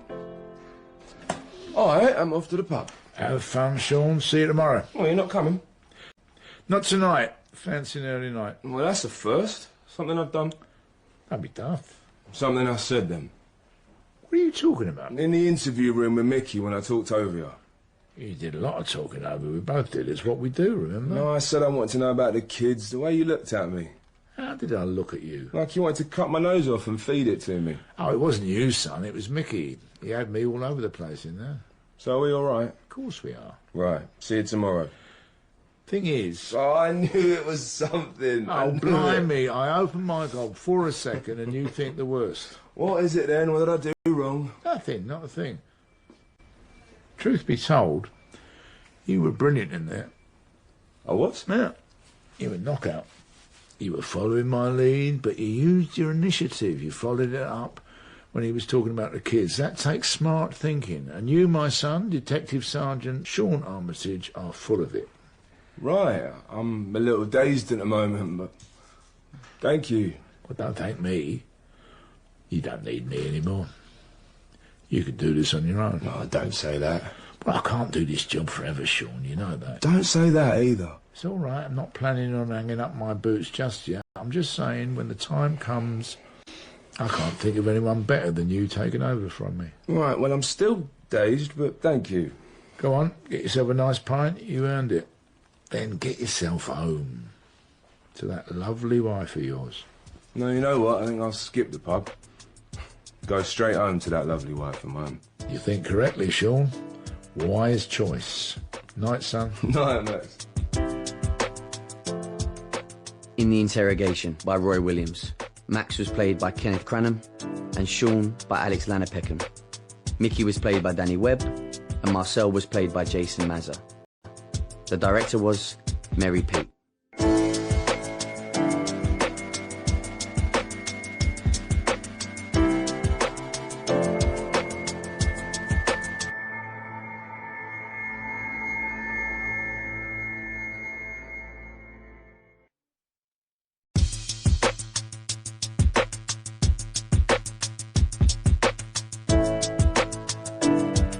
The Interrogation by Roy Williams.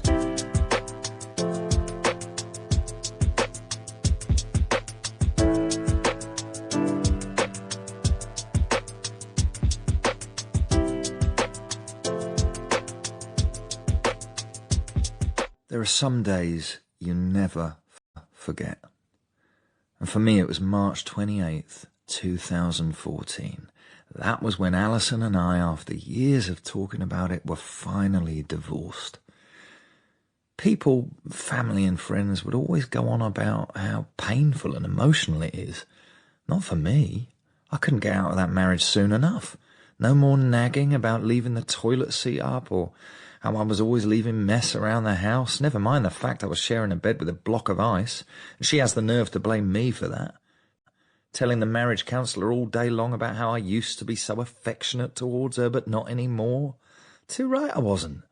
From the day I met Alison, I could feel my affectionate powers draining out of me. Alison. She's just one of those women that does that to men. You know, I love you, you're perfect, now change. Well, I didn't want to change. I wanted to be what I am, a man. Men like to be in control. It's in our DNA, it's just the way it is. And Alison wasn't letting me be in control. She wanted to control me, and I wasn't having it, so I left.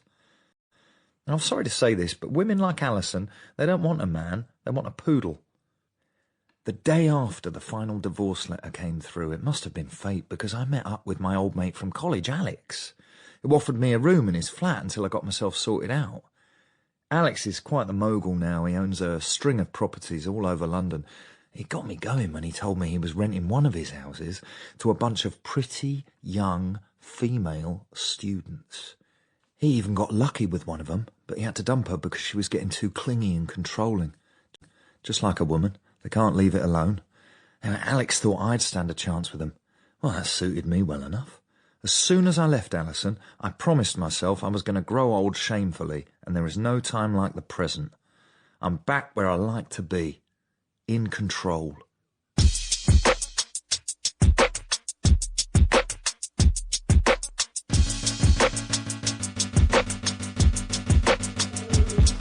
Come out for a game of footy, Max, he says. Yes, all right. It'll be a laugh. See how real football is played. Did I know this was going to happen? My first day off in weeks. Well, you don't have to keep repeating yourself, Max. And look where I am, in the nick. Oh, really? Is that where we are? Not just any nick. Oh, come on, William. But our own nick. I didn't know this was going to happen. League Cup, third round, Millwall versus Arsenal. Trust me, son, this was going to happen. Will you not just shut up? Yeah, you're funny. Let's see how you feel when you're lined up in court. Won't be laughing then, will you? Somehow I don't think they care, Max. They will when they sober up a bit, you watch. If any one of these divs throws up on me, I swear I'm going to crack them one of the heads. Whatever, Sean, you do what you like, but there's no way I'm staying here writing up reports on my day off. And where are the arrested officers, Max? One of 6, Sean. Come on. Give them the uniform, let them sort it out. Yeah, but what about that bloke Neil? Those Millwall boys would have given him a right kicking if we hadn't stepped in. But you and your Arsenal, mate. Hey, he's not my mate. Oh, come on, Sarge. Get these cretins in the cell, why don't you? What do you think I am trying to do? Not that, evidently. He's not my mate, Max. Do me I a bet favour, he... Max, will you? You just do your job, yeah? You let me get on with mine, all right? Looks like they're getting on with you.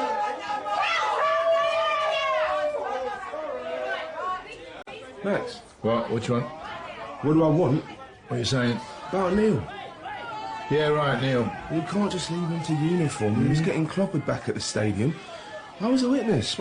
In fact, we both were. Well, your mate seemed to be handling himself. For the last time, he's not my mate. He gave one of those Millwall boys a right pasting. He was defending himself. Well, there you go. He was defending himself easy peasy, lemon squeezy. Did you just say lemon squeezy? Just make a quick statement and get out of here. That's what I intend to do. And I will tell you something else for free. That is the last time I come to a game of footy with you. Yeah, too right, it'll be the last time if you're going to carry on like this. Carrying on like the fight was all my fault. You and your mate. Look, he's not my mate.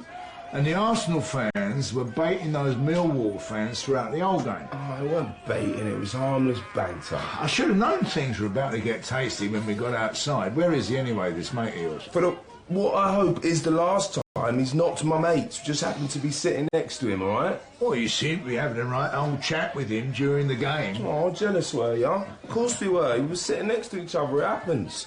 He's an Arsenal boy. I'm an Arsenal boy. It's only natural you have a chat, mate. Well, where is this Arsenal boy, then? Good question. Yeah, I lost track of everything when we were throwing those bunch of good-for-nothings in the back of the van. Told uniform to bring him in here. Well, looks like we beat him to it. You were right about that statement, though. I don't want to be here any more than you do. Good lad, you know, it makes sense. Yeah, it's my day off as well, Max. I'll make sure he's all right, then I'm off. I'm sure he will be. Oh, well, speak of the devil. Neil, we're over here, mate. Yeah, I see you, Sean. There, you see. Say what? What? You called him mate. It's an expression, we all say that. Well, I don't. That's because you ain't got any. Do one of them Millwall fans give you a knock on the head or something? Hey, you all right, Neil? We meet again.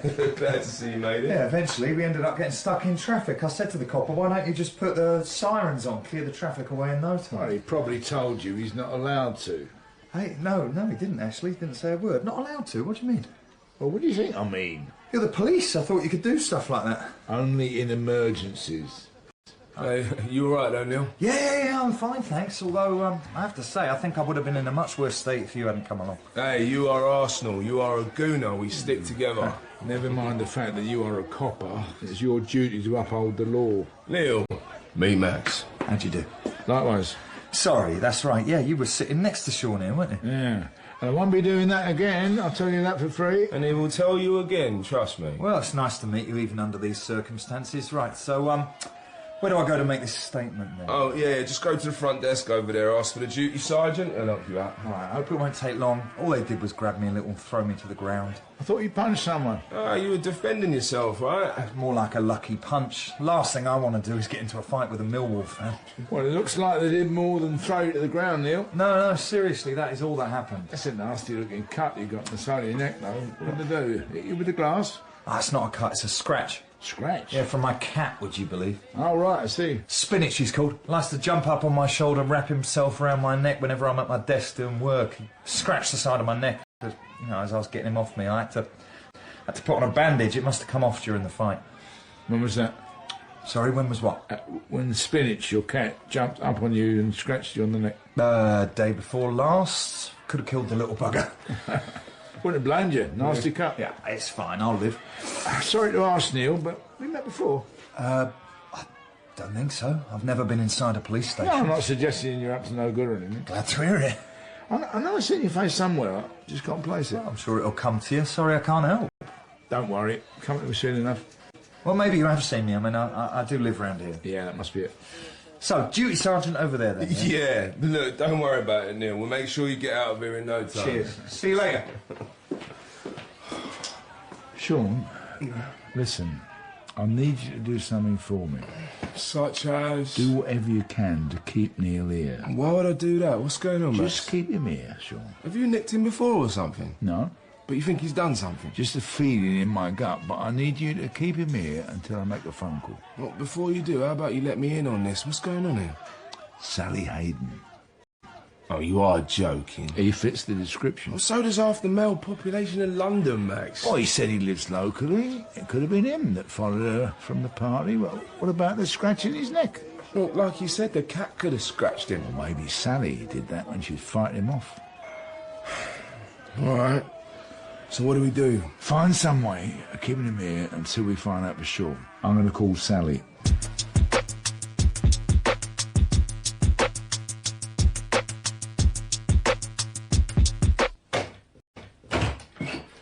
Here you go, Neil. One white coffee. Hope it's all right. Coffee machines are a law unto themselves in this station. Sure, it'll be fine. You might want to taste it first. Well, see, told you. That is disgusting. Yeah, sorry about that. It's all right. The truth is, I don't drink coffee. Oh, well, why didn't you say? Well, you seem pretty determined to get me a coffee, so I thought I'd say yes. What, to shut me up? Not quite, but yeah. You won't be the first and you won't be the last. Hey, I can get you something else if you like. No, fine. Coke, Sprite or something. Sure. There's a co-op just round the corner from the station. 10 minutes will take I don't want a drink, Sean. Honestly, I just want to get out of here. What seems to be the hold-up? I don't know, truth be told. The sergeant at the front desk does not seem to be herself today. Well, she seemed to know what she was doing when I spoke to her. She said it'd only take a little while to get the statement about the fight. So did you. Then you come over, and now I've been waiting for 20 minutes. Sorry, I did not realise it was as long as that.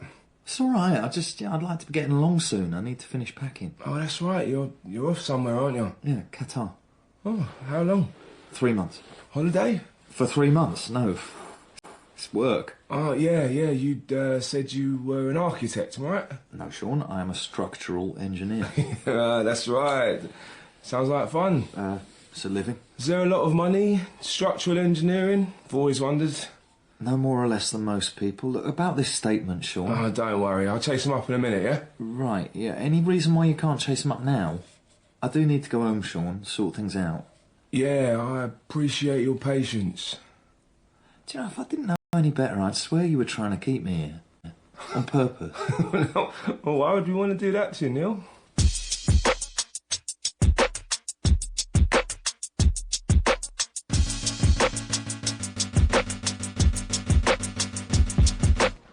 Any luck? I'm about to try her again. Oh, Max, I am running out of things to say to him. Just a little bit longer, Sean. I'm dialing a number now. Well, don't you have it on speed dial? No, I do not have it on speed dial. I don't even know what speed dial is. Who cares? Max, he's going away to Qatar. What? Qatar, Max. For what, holiday? No, not for holiday work. He's going there for 3 months. We can't let him do that. I know that. Well, we can't let him go. He might not come back, especially if he finds out that we're onto him. Sorry, Sally can't talk right now, but leave a message. Sally, it's D.I. Matthews here again. I was wondering if you could give me a call back as soon as you get this message, please. Thank you. That's the 4th message I've left for her. And 3 for that witness, the bloke with the Belgian-sounding name. I thought you didn't see him. No, but he said he saw the back of him and the side of his face. It's not much, Max. I know it isn't much, but right now it's the best we have. We need Sally to make a positive ID.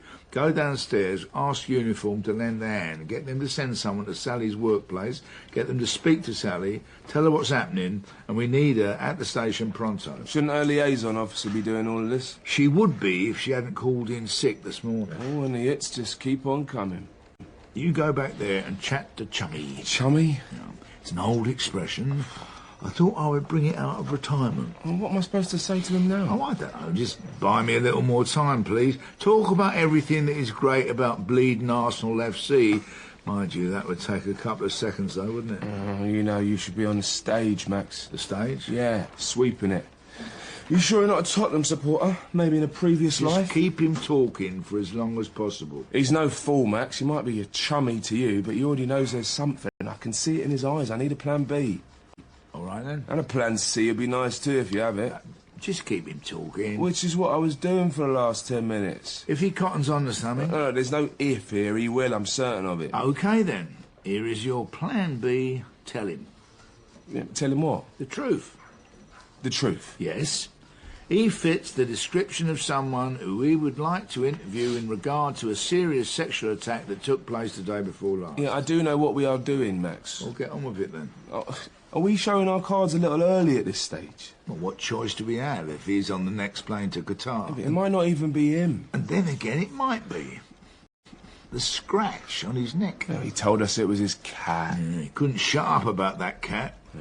Which means he is a talker, and talkers are my favourite kind of suspect. I always love it when they're trying to wriggle their way out of things, especially when we have the facts as well as the evidence. Let's hope we have something. We will. Sally will get back to us, and she will help us. She's a brave girl. If I tell him he'll want to leave, I bet my mortgage on it. He will try to talk his way out of it. I will put my mortgage on it. He won't be able to help himself. Play on that. Use your boyish charm. Bit of laddish charm thrown in. OK. But if he leaves, I can't stop him, Max. Then don't. So I just let him walk out of here, do I? No, you don't let him. You arrest him. Matthews? Yep. Put him through. Good news. Found the Belgian bloke. Mr. Seegers? Hello there. D.I. Matthews here. Sorry to trouble you, but I was wondering if you could help us.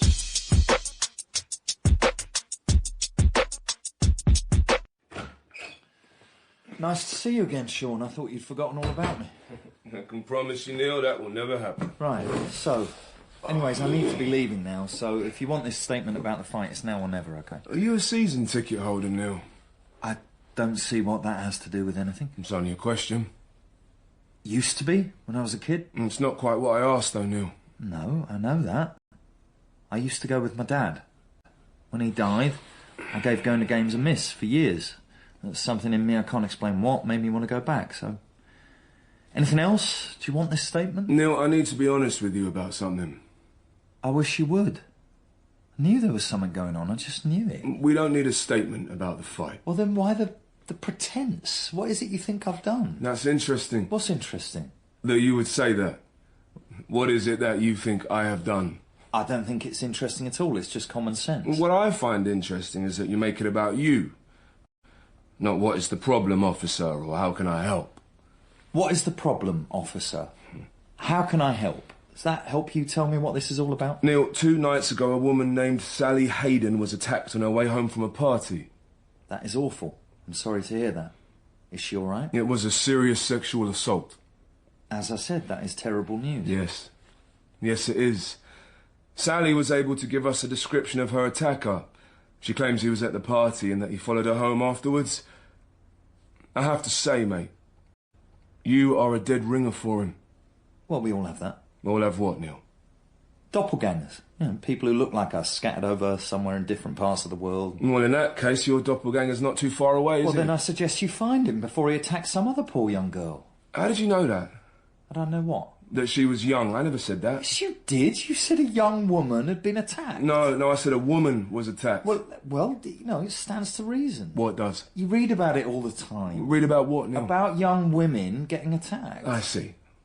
Doesn't quite explain how you knew Sally Hayden as a young woman. It was just a guess, an assumption. Or maybe you had something to do with it, just maybe. OK. That is it. You have officially wasted my time. I would like to leave. I hope it isn't because you have something to hide, Neil. I would like to leave right now. As you wish. Thank you. Right, if you decide you need my statement, after all, you know where to find me. Would that be your London address or Qatar? Qatar. That's right. How long will you be gone for again? 3 months. Maybe longer, if the job works out. That right? Yeah, if they like me, obviously. Obviously. Right. Well, thanks, Sean. Goodbye. I'll see you around the Emirates sometime. Yes. Good. You'll be seeing me around much sooner than you imagine. Look, I don't know what it is you think I've done, Sean. I have no idea what you've done, Neil. Or even what you think you've done. I do, however, have a need to find out. Right, well, I wish you the best of luck. Neil Gordon, I am arresting you on suspicion of serious assault. Oh, come on! And attempted rape. This is ridiculous, can't you see that? You do not have to say anything. You're making a mistake here. But it may harm your defence if you do not mention when questioned something you later rely on in court. I did not do this. Anything you do say can be used as evidence. Did you hear what I said? I didn't do this. Let's find out.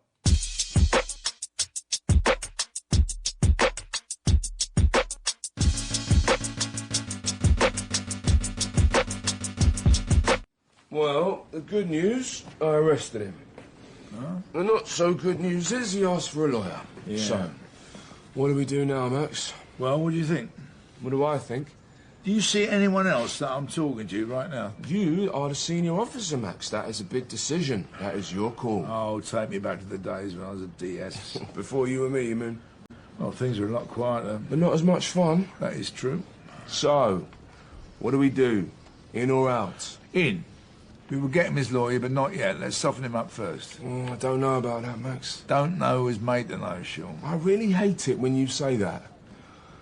It's a bit of a serious line we're crossing here. This is a serious case. I want him on edge. I want him to make mistakes first so we can charge him. He's a talker, Sean. He knows he's done wrong. He wants to admit it. So, who are we to deny him that chance, eh? You're thinking about Sally? Too right I'm thinking about Sally. You saw her as well the other night. Look me in the eye and tell me if she can handle a 6-week trial or however long they last these days. The defence will tear her apart and Chummy there will go free for what he did. You don't know that. Nobody knows anything. You told me that. Well, I'm glad to see you taking some of the things I say to heart. Look, let's just roll the dice on this one. Let's take our chances and charge him. I'll call the CPS. Answer me this. Answer what? What if he gets off? What if he gets off, Sean? Max, I heard you the first time. Well, we move on. We move on? Yes. To what? To other cases is what? We stack 'em, pack 'em, and rack 'em. And that is what you used to tell me as well. Well, this time I'm tired of listening to my own voice. I say we get in there and push him a little. If he does not look like he's working, we'll get him a brief. Now, stop sulking, Sean. I'm not sulking, I'm thinking. One of us has to. Stop worrying. I am not worrying. Trust me, Sean. All right, I trust you. I know what I'm doing. You remind me of Teddy. Who or what is Teddy? Teddy is a who. If you are ever lucky enough to meet him, I will tell him you referred to him as a what. I didn't refer, I asked. Teddy's my second cousin on my mum's side. Huh? When we were kids, he sellotaped a sheet to the wall like it was a hammock just so he could jump into it from top of the stairs. I said to him, I hope you know what you're doing, Teddy. Did he do it? Oh, he did it all right. Well, I hate to ask, but did he know what he was doing? Not for a second. He had plenty of time to reflect on the matter, though. Probably on account of the 6 days he spent in hospital. And of him no longer having a nose. Nasty. I couldn't stop laughing. You're laughing at your own cousin's misfortune? There's something wrong with you. I was 9. So, are you sure about this? I'm sure. You're not going to land face first on the ground, then? No, but someone else will, most severely, if he's not careful. I'm just making sure. I am sure. Let's give ourselves a few minutes in there. If he hasn't coughed up by then, we'll let him have his brief. What did you say he does again? Structural engineer, whatever that is. Structural engineers calculate the stability, strength and rigidity of built structures. Do you eat Wikipedia pages on your days off, Max? Oh, it's just something I happen to know. No. How much do you think they get paid for a job like that? Lord knows. But he is self-employed. Good. Chances are he won't be able to afford his own brief. We will get a duty solicitor for him, but only on the 3rd or 4th time of asking. We'll talk over him, we take turns, the usual drill. I have been doing this for 5 years, Max. We'll have him, I'm sure of it. I hope you're right. I am right. It really has gotten to you, ain't he? It's not for him, it's her, Sally. Good kid, Sean, brave. So brave you don't think she'll last 30 seconds in court? Oh, come on, you've seen what defence lawyers do to witnesses in those places. Seen it? I've had it done to me, you as well, in fact. Oh, I stopped counting 20 years ago, son. Not a nice feeling, is it? Nor is hearing you state the bleeding obvious, Max. Don't you just love it when they confess, though? When they give it up to us in interview room 1? No need for a trial, no relying on witnesses, no typing up your notes, trying to understand your own bleeding handwriting, waiting for bleeding hours to be called up to give evidence, standing right in front of a greasy-looking, jumped-up defence lawyer. I want the simple things in life. Simple things? Yes, the simple things. And what might that be, the simple things? That we did it. Did what? That we did our job, and we did it well. People commit crimes, we investigate, we nick them, we interrogate them, they confess. They go to prison, it's a done deal. The simple things in life, my life. All right, yeah, I have to admit, when we break them, when they confess, it does feel good. And it will again. Don't tell me he's a talker. I also think it's not going to be easy. Who's stating the bleeding obvious now, then, eh? But no man is going to want to admit he's like that, Max. I don't care if he wants to admit it or not, son, but he is bleeding well going to. All right, then. Let's do it. Here we go again. So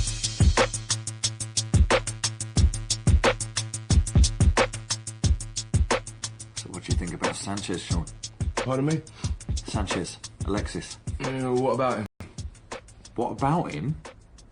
Are you sure you were at the same game as me, Sean? I'm talking about that penalty he took, the penalty he missed. I mean, what was that? A penalty miss? Yeah, I know it was a miss. I tell you, my great-grandmother could take a better penalty. Looked like he was tired, don't you think, Sean? Well, I think they all were. Well, you can see why. Can I? Yeah, Champions League 1 week, Premier League the next, the League Cup as well. The team is stretched too thin. I mean, on a good day, Sanchez would have smashed that ball into the back of the net. I doubt that. You doubt that? Yes, I do. And why is that? Because Santi Carzola's the main penalty taker. You should know that. Now, are you sure we follow the same team, Neil? I've been an Arsenal supporter for as long as I can remember, ever since my dad took me all the way to Copenhagen in '94 to watch them win the Old Cup Winners' Cup. So, yes, I'm sure we follow the same team, Sean. Sanchez shouldn't have been on the pitch. I mean, why didn't Wenger save him for the game on Saturday against Chelsea? He could have got injured, right or wrong? No, Neil, you are not wrong. Those Millwall boys were gunning for him. You could see it in their eyes. I agree. I'm so glad you do, Max. You can always know a lot about a person by looking into their eyes, how they feel. Well, I'll have to take your word on that, Max. Oh, please do, Neil, I insist. Right. So no more penalties for Alexis Sanchez. We're agreed on that. I think he can take as many penalties as he likes as long as he scores them. Agreed again. You can't argue with that. Right then. Should we get started? We are all ears, Neil. Sitting comfortably. Shall we begin? Yes, please, if you wouldn't mind. So, right then. You are both wasting your time, you know. Are we indeed? Yes, you are making a mistake. And how is that, Neil? What mistake are we making? I did not rape that woman. Who said anything about rape? Are you serious? I'm very serious. Who said anything about rape? Sean? Not me, Max. I didn't say a word. Well, that's a lie. No, it isn't. Come off it. Come off what? Yes, Neil, come off what? What are we supposed to come off then? He's lying. You both are. I know what you mean. I hear lies in this room all the time, don't you, Sean? Oh, I never stop hearing lies in this room, Max. But you're saying I'm not here for raping that woman? Correct. Well, then I suggest you let me go. You can't keep me here. That is incorrect, I'm afraid. Yeah, you may not have raped that woman, Neil. I did not rape her. But someone gave it a damn good try. And you think that someone is me? That thought did occur to us. Several other thoughts as well, actually. Such as? We'll get to that in a moment, Neil. We've just got some questions we would like to ask you. Is this not the moment where you inform me I am entitled to a solicitor? Do you wish to have a solicitor? You know I asked for one. I told Sean earlier, didn't I, Sean? Or are you going to lie about that as well? No, you did, Neil. That good enough for you? Are you requesting to have a solicitor present, Neil? Let's just get on with it. Would that be a no, Neil? Ask your questions. I need a definitive answer, please, Neil. No, I do not. You do not request to have a solicitor present? No, I do not. I have done nothing wrong. Let's see, shall we? Does the name Sally Hayden mean anything to you? Is that her name, the woman? Yes, that is her name, Sally Hayden. Okay, that was a nasty business. What do you mean? I mean, what happened to her was nasty. Oh, so you heard about it? Of course I heard about it. Where? What? Where did you hear about it? On the news. What news? Local news. They had a story. What story? That a woman was attacked the other night. I was shocked. Were you now? Yeah. Why's that, Neil? Well, why were you shocked? Because it happened. What happened? The attack. What attack? On her. Her? Yeah, that woman. I watched the report about her getting attacked. But why would that bother you, Neil? Why would it concern you? Because it happened not far from where I live. I see. Well, it must have been so unsettling for you. It was. An awful thing like that happening to a woman right near where you live? Exactly. If you were there at the time... If you'd been walking home, in fact, at the time? Or leaving home, in fact, at the time. You might very well have seen what was happening. You might very well have stopped it. Or at least tried to stop it. Exactly, I know. It's what any decent person would do. Are you a decent person, Neil? Yes, I am a decent person. Well, that is good to hear. Your partner doesn't think so, right, Sean? Why would you say that? He arrested me is why I would say that. Well, actually, Neil, if you want to be literal about it, we both did. Where were you that night, Neil? I was at a party. Oh, were you now? Yes. Well, that is funny. So was Sally. She was at a party that night. Small world. I think it's about to get smaller. For you, that is. Does the name Alex Davis mean anything to you? You know it does. He's a friend of yours? Yes. Who owns a house not far from where you live. Look, I can see where you're going with this. Oh, can you indeed? The house that Neil owns is where the party was. He's been letting it out to a bunch of students. They invited him to the party, he invited me. The whole house was crowded. I never met the woman. Sally Hayden? Yeah, her. Do you have trouble saying her name, Neil? No. Sally Hayden. Did you hear what I said? Which was? I never met her. We didn't ask if you had, Neil. Well, then what are you asking? Did you see Sally Hayden at this party? Well, hold on a minute. You just said that wasn't the question you'd asked. We know that. No, but we're asking you it now. So, once again, did you see Sally Hayden at this party? No, I did not. Well, that is interesting. Very interesting. Because according to several witnesses, they saw Sally dancing with a series of men. So? So, did Sally Hayden dance with you at the party? I don't know. Why don't you ask her? We are asking you, Neil. You said you don't know. Well, that's a big change from what you said a second ago. I might have done. I couldn't say for sure. Like I said, it was a party, and even if I did, that is still a long way from raping her. See, there you go again, Neil. This is not about rape. We're looking for someone who attempted to rape Sally Hayden. All right, yeah. Big difference then, isn't it? Well, you're not helping yourself here, Neil. I hope you know that, and I would advise you to wipe that smile off your face. I'm sorry, I didn't mean to. You didn't mean to attack Sally Hayden? Is that what you're saying to us, Neil? Hang on. Is it, Neil? Is that what you're saying to us? I am saying I didn't mean to look like I was smiling. Look, how do you know it was me? That house was flooded with people. She was dancing with loads of guys. Why am I getting picked out? I will be specific for you. The people in that house were students, aged probably between, 18, 25. A 40-year-old trying to get up close and personal with a 22-year-old is going to stand out, I think. I'm not 40. Neil, really, it's supposed to be women who are so sensitive about her age. I'm 35. All right, if it makes you feel better. I'm 35. Okay, he's 35. Is there anything else? Are we finished now? Finished? Neil, we've barely started. Unless there's something you want to tell us. Or ask us. I have done nothing wrong. We will take that as a no, then. Take it any way you like. Very well, then. A moment ago, you said she was dancing with a load of blokes. What did you mean by that? I mean, she was dancing with a load of blokes. Young blokes, young guys. Whatever you want to call them. So you were watching her? I saw her. You must have been watching her to see her, Neil. Yeah, you must have been watching her to notice she was dancing with a lot of blokes. Guys. Young guys. Why do you keep saying that? Sally Hayden, I mean, she's an attractive woman, Neil. You don't have to be embarrassed to admit she caught your eye. Let's see if we can paint a picture here to help things out. It's a party, young people everywhere, having a good time, getting drunk probably. You and your mate Alex Sharp. You're seeing all of these girls, attractive girls, young girls. And guys? A lot of intimacy. Yeah, up close and personal. If you know what we mean. Oh, he knows, Max. Neil's 35, not 40. You and your mate Alex cannot believe your luck. Room full of young girls. Pretty girls, they're drinking. Getting smashed. They're getting blasted. Oh, you're bound to get lucky. It's inevitable. And then you see her. You see Sally Hayden. Gorgeous young girl. With that long red hair. Maybe you like girls with red hair. That your thing, Neil? You like girls with red hair. She's dancing in the middle of the room. She's a bit tipsy. Now's your chance. You get close to her. You press yourself against her. You grab her waist. No. She pushes you away. No. Calling you a dirty old man. No, that can't have been nice. No. No, not only does she reject you, she adds 10 years to you by calling you a dirty old man. How does that make you feel, Neil? That is not what happened. Then what did happen? She kissed me. She was all over me. So, you do remember her? You know I do. Good. That can only help to clear this up. So, do me a favour, please, Neil. No more lies, okay? So, she kissed you. You better believe it. She was all over you. It's an understatement. Was that before or after you grabbed her backside? I need you to think very carefully before you answer, Neil. I know where you're going with this. Well, that's good. Saves time. We were kissing. She was all over me. I grabbed her... Her backside? You grabbed her backside, Neil. You can say the word, don't be shy. Her backside. Yeah, she pushed me off her. Now we're getting somewhere. She pushed me off because she was sick. Sick of you touching her, perhaps? Sick, as in she was about to throw up. I saw her run to the bathroom. So much for your witness, then. I am not like that. Not like what, Neil? Some dirty old perv is what? I wouldn't blame you. How about young? What? Instead of old, how about some dirty young perv instead, then? Young, old, I'm not a perv. That is not how I treat women. Then how do you treat them? Yeah, aside from pieces of meat that you think you can treat as you see fit. With respect. With respect? Yes. Is that why you followed her when she left the party, Neil? Is that why you took her into an alleyway and raped her? I didn't rape her. Then what did you do? I think you'd better finish that sentence, Neil. I think you need to tell us. I was taking her home. Now we're getting somewhere. She could barely walk.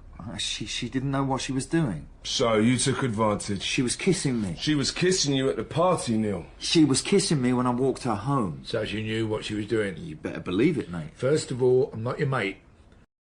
Second, you said she could barely walk. That's right. But she knew enough to kiss you. She did. She knew enough to let you kiss her. She did. She knew enough to let you pull her skirt up. Well, she didn't say I couldn't. She knew enough to let you pull down her underwear. Believe it or not. That's the thing, Neil. We don't believe it. Not for a second. Prove it. Oh, you really want to get us going, don't you, Neil? Prove it. I'll bet you a year's salary, Sean, I could tell you what our friend Neil here is thinking right now. Do you want to take that bet? Without a lawyer present, anything said here is inadmissible, right? Why don't you worry yourself about that? For now, let's talk about the witness. Witness? Eyewitness, Neil? An eyewitness to what? What do you think? What do you think they saw, Neil? Neil? Hello? Trying to get your story straight, are you, Neil? No.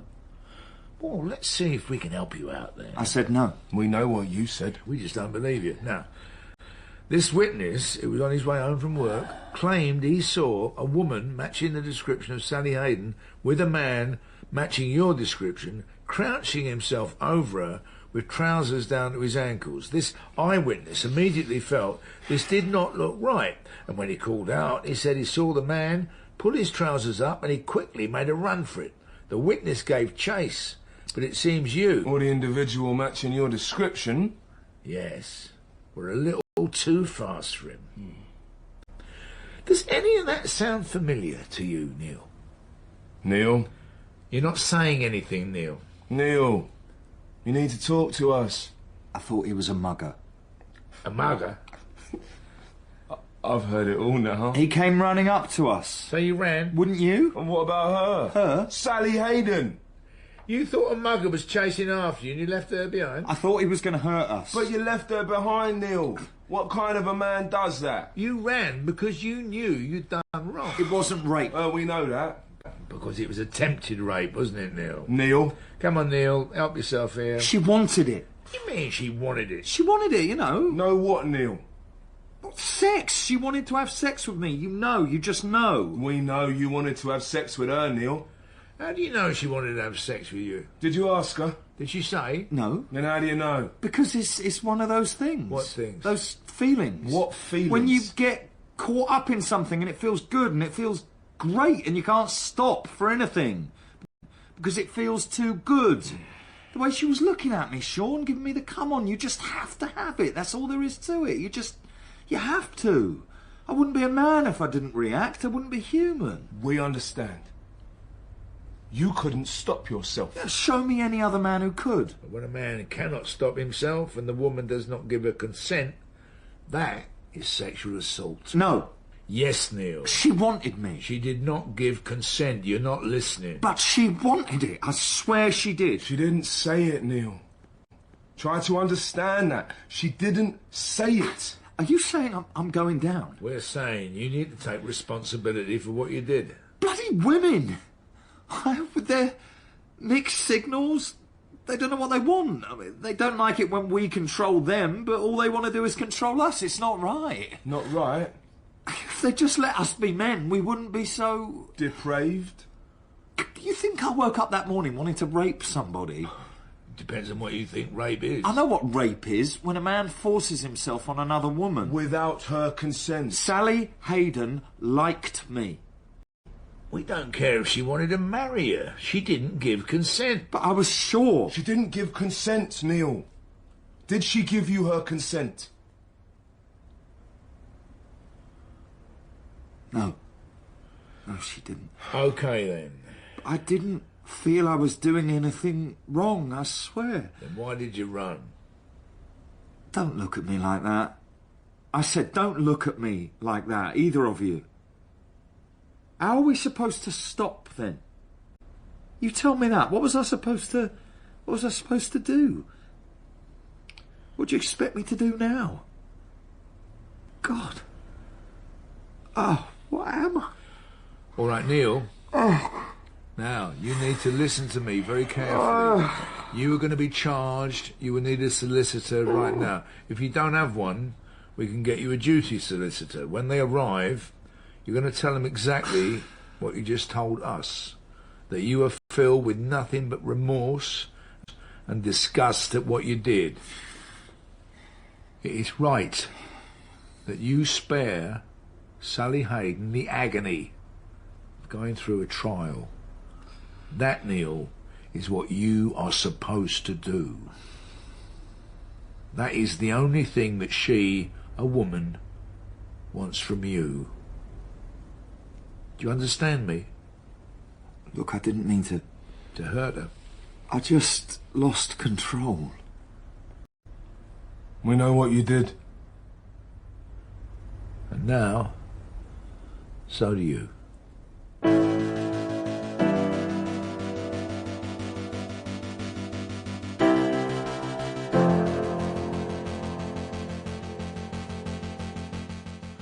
That's great.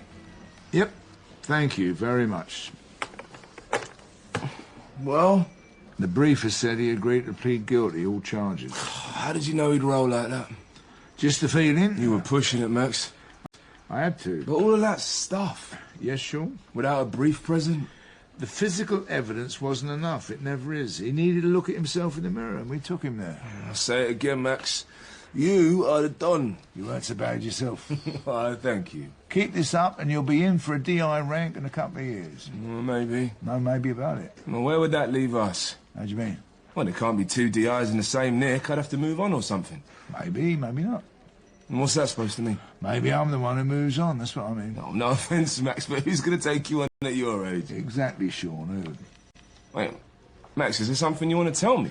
I suppose I should give Sally a call, give her the good news. You're not planning to retire, are you, Max? Why don't you get the pints in, eh, Sean? Wait, is that all you can say? For now, yes. You can't retire, Max. Did I say I was? You can't retire, and you know why? Please tell me why, Sean. Because I won't let you, that's why. Wait, don't laugh at me, I'm serious. I'm not, Sean. I'm not laughing at you, just the situation. I promise I'm going to give Sally a call. Why didn't you go on first to get the pints in? We can talk about this later. Too bleeding right we're going to talk about this later. Exactly so. So off you pop. Right. I'll be seeing you in 10 minutes, though, right? 10 minutes starting right now. You and I are going to have a talk, no two ways about it. Yeah, Sean, right. I'll be seeing you then. 10 minutes, mate. Starting now. Good. I'll see you.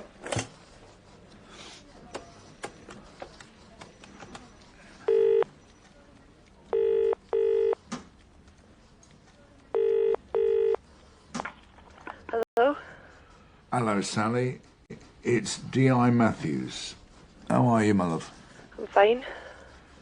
Are you sitting down? Yes. Great. Because I have some good news for you, Sally. Some really good news.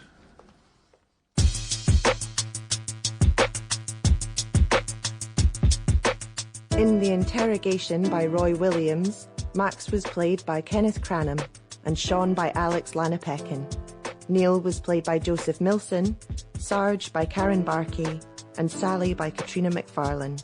The football fans were played by Nicholas Murchie, Finlay Robertson, and Gabby Singh Chera. The director was Mary Peat.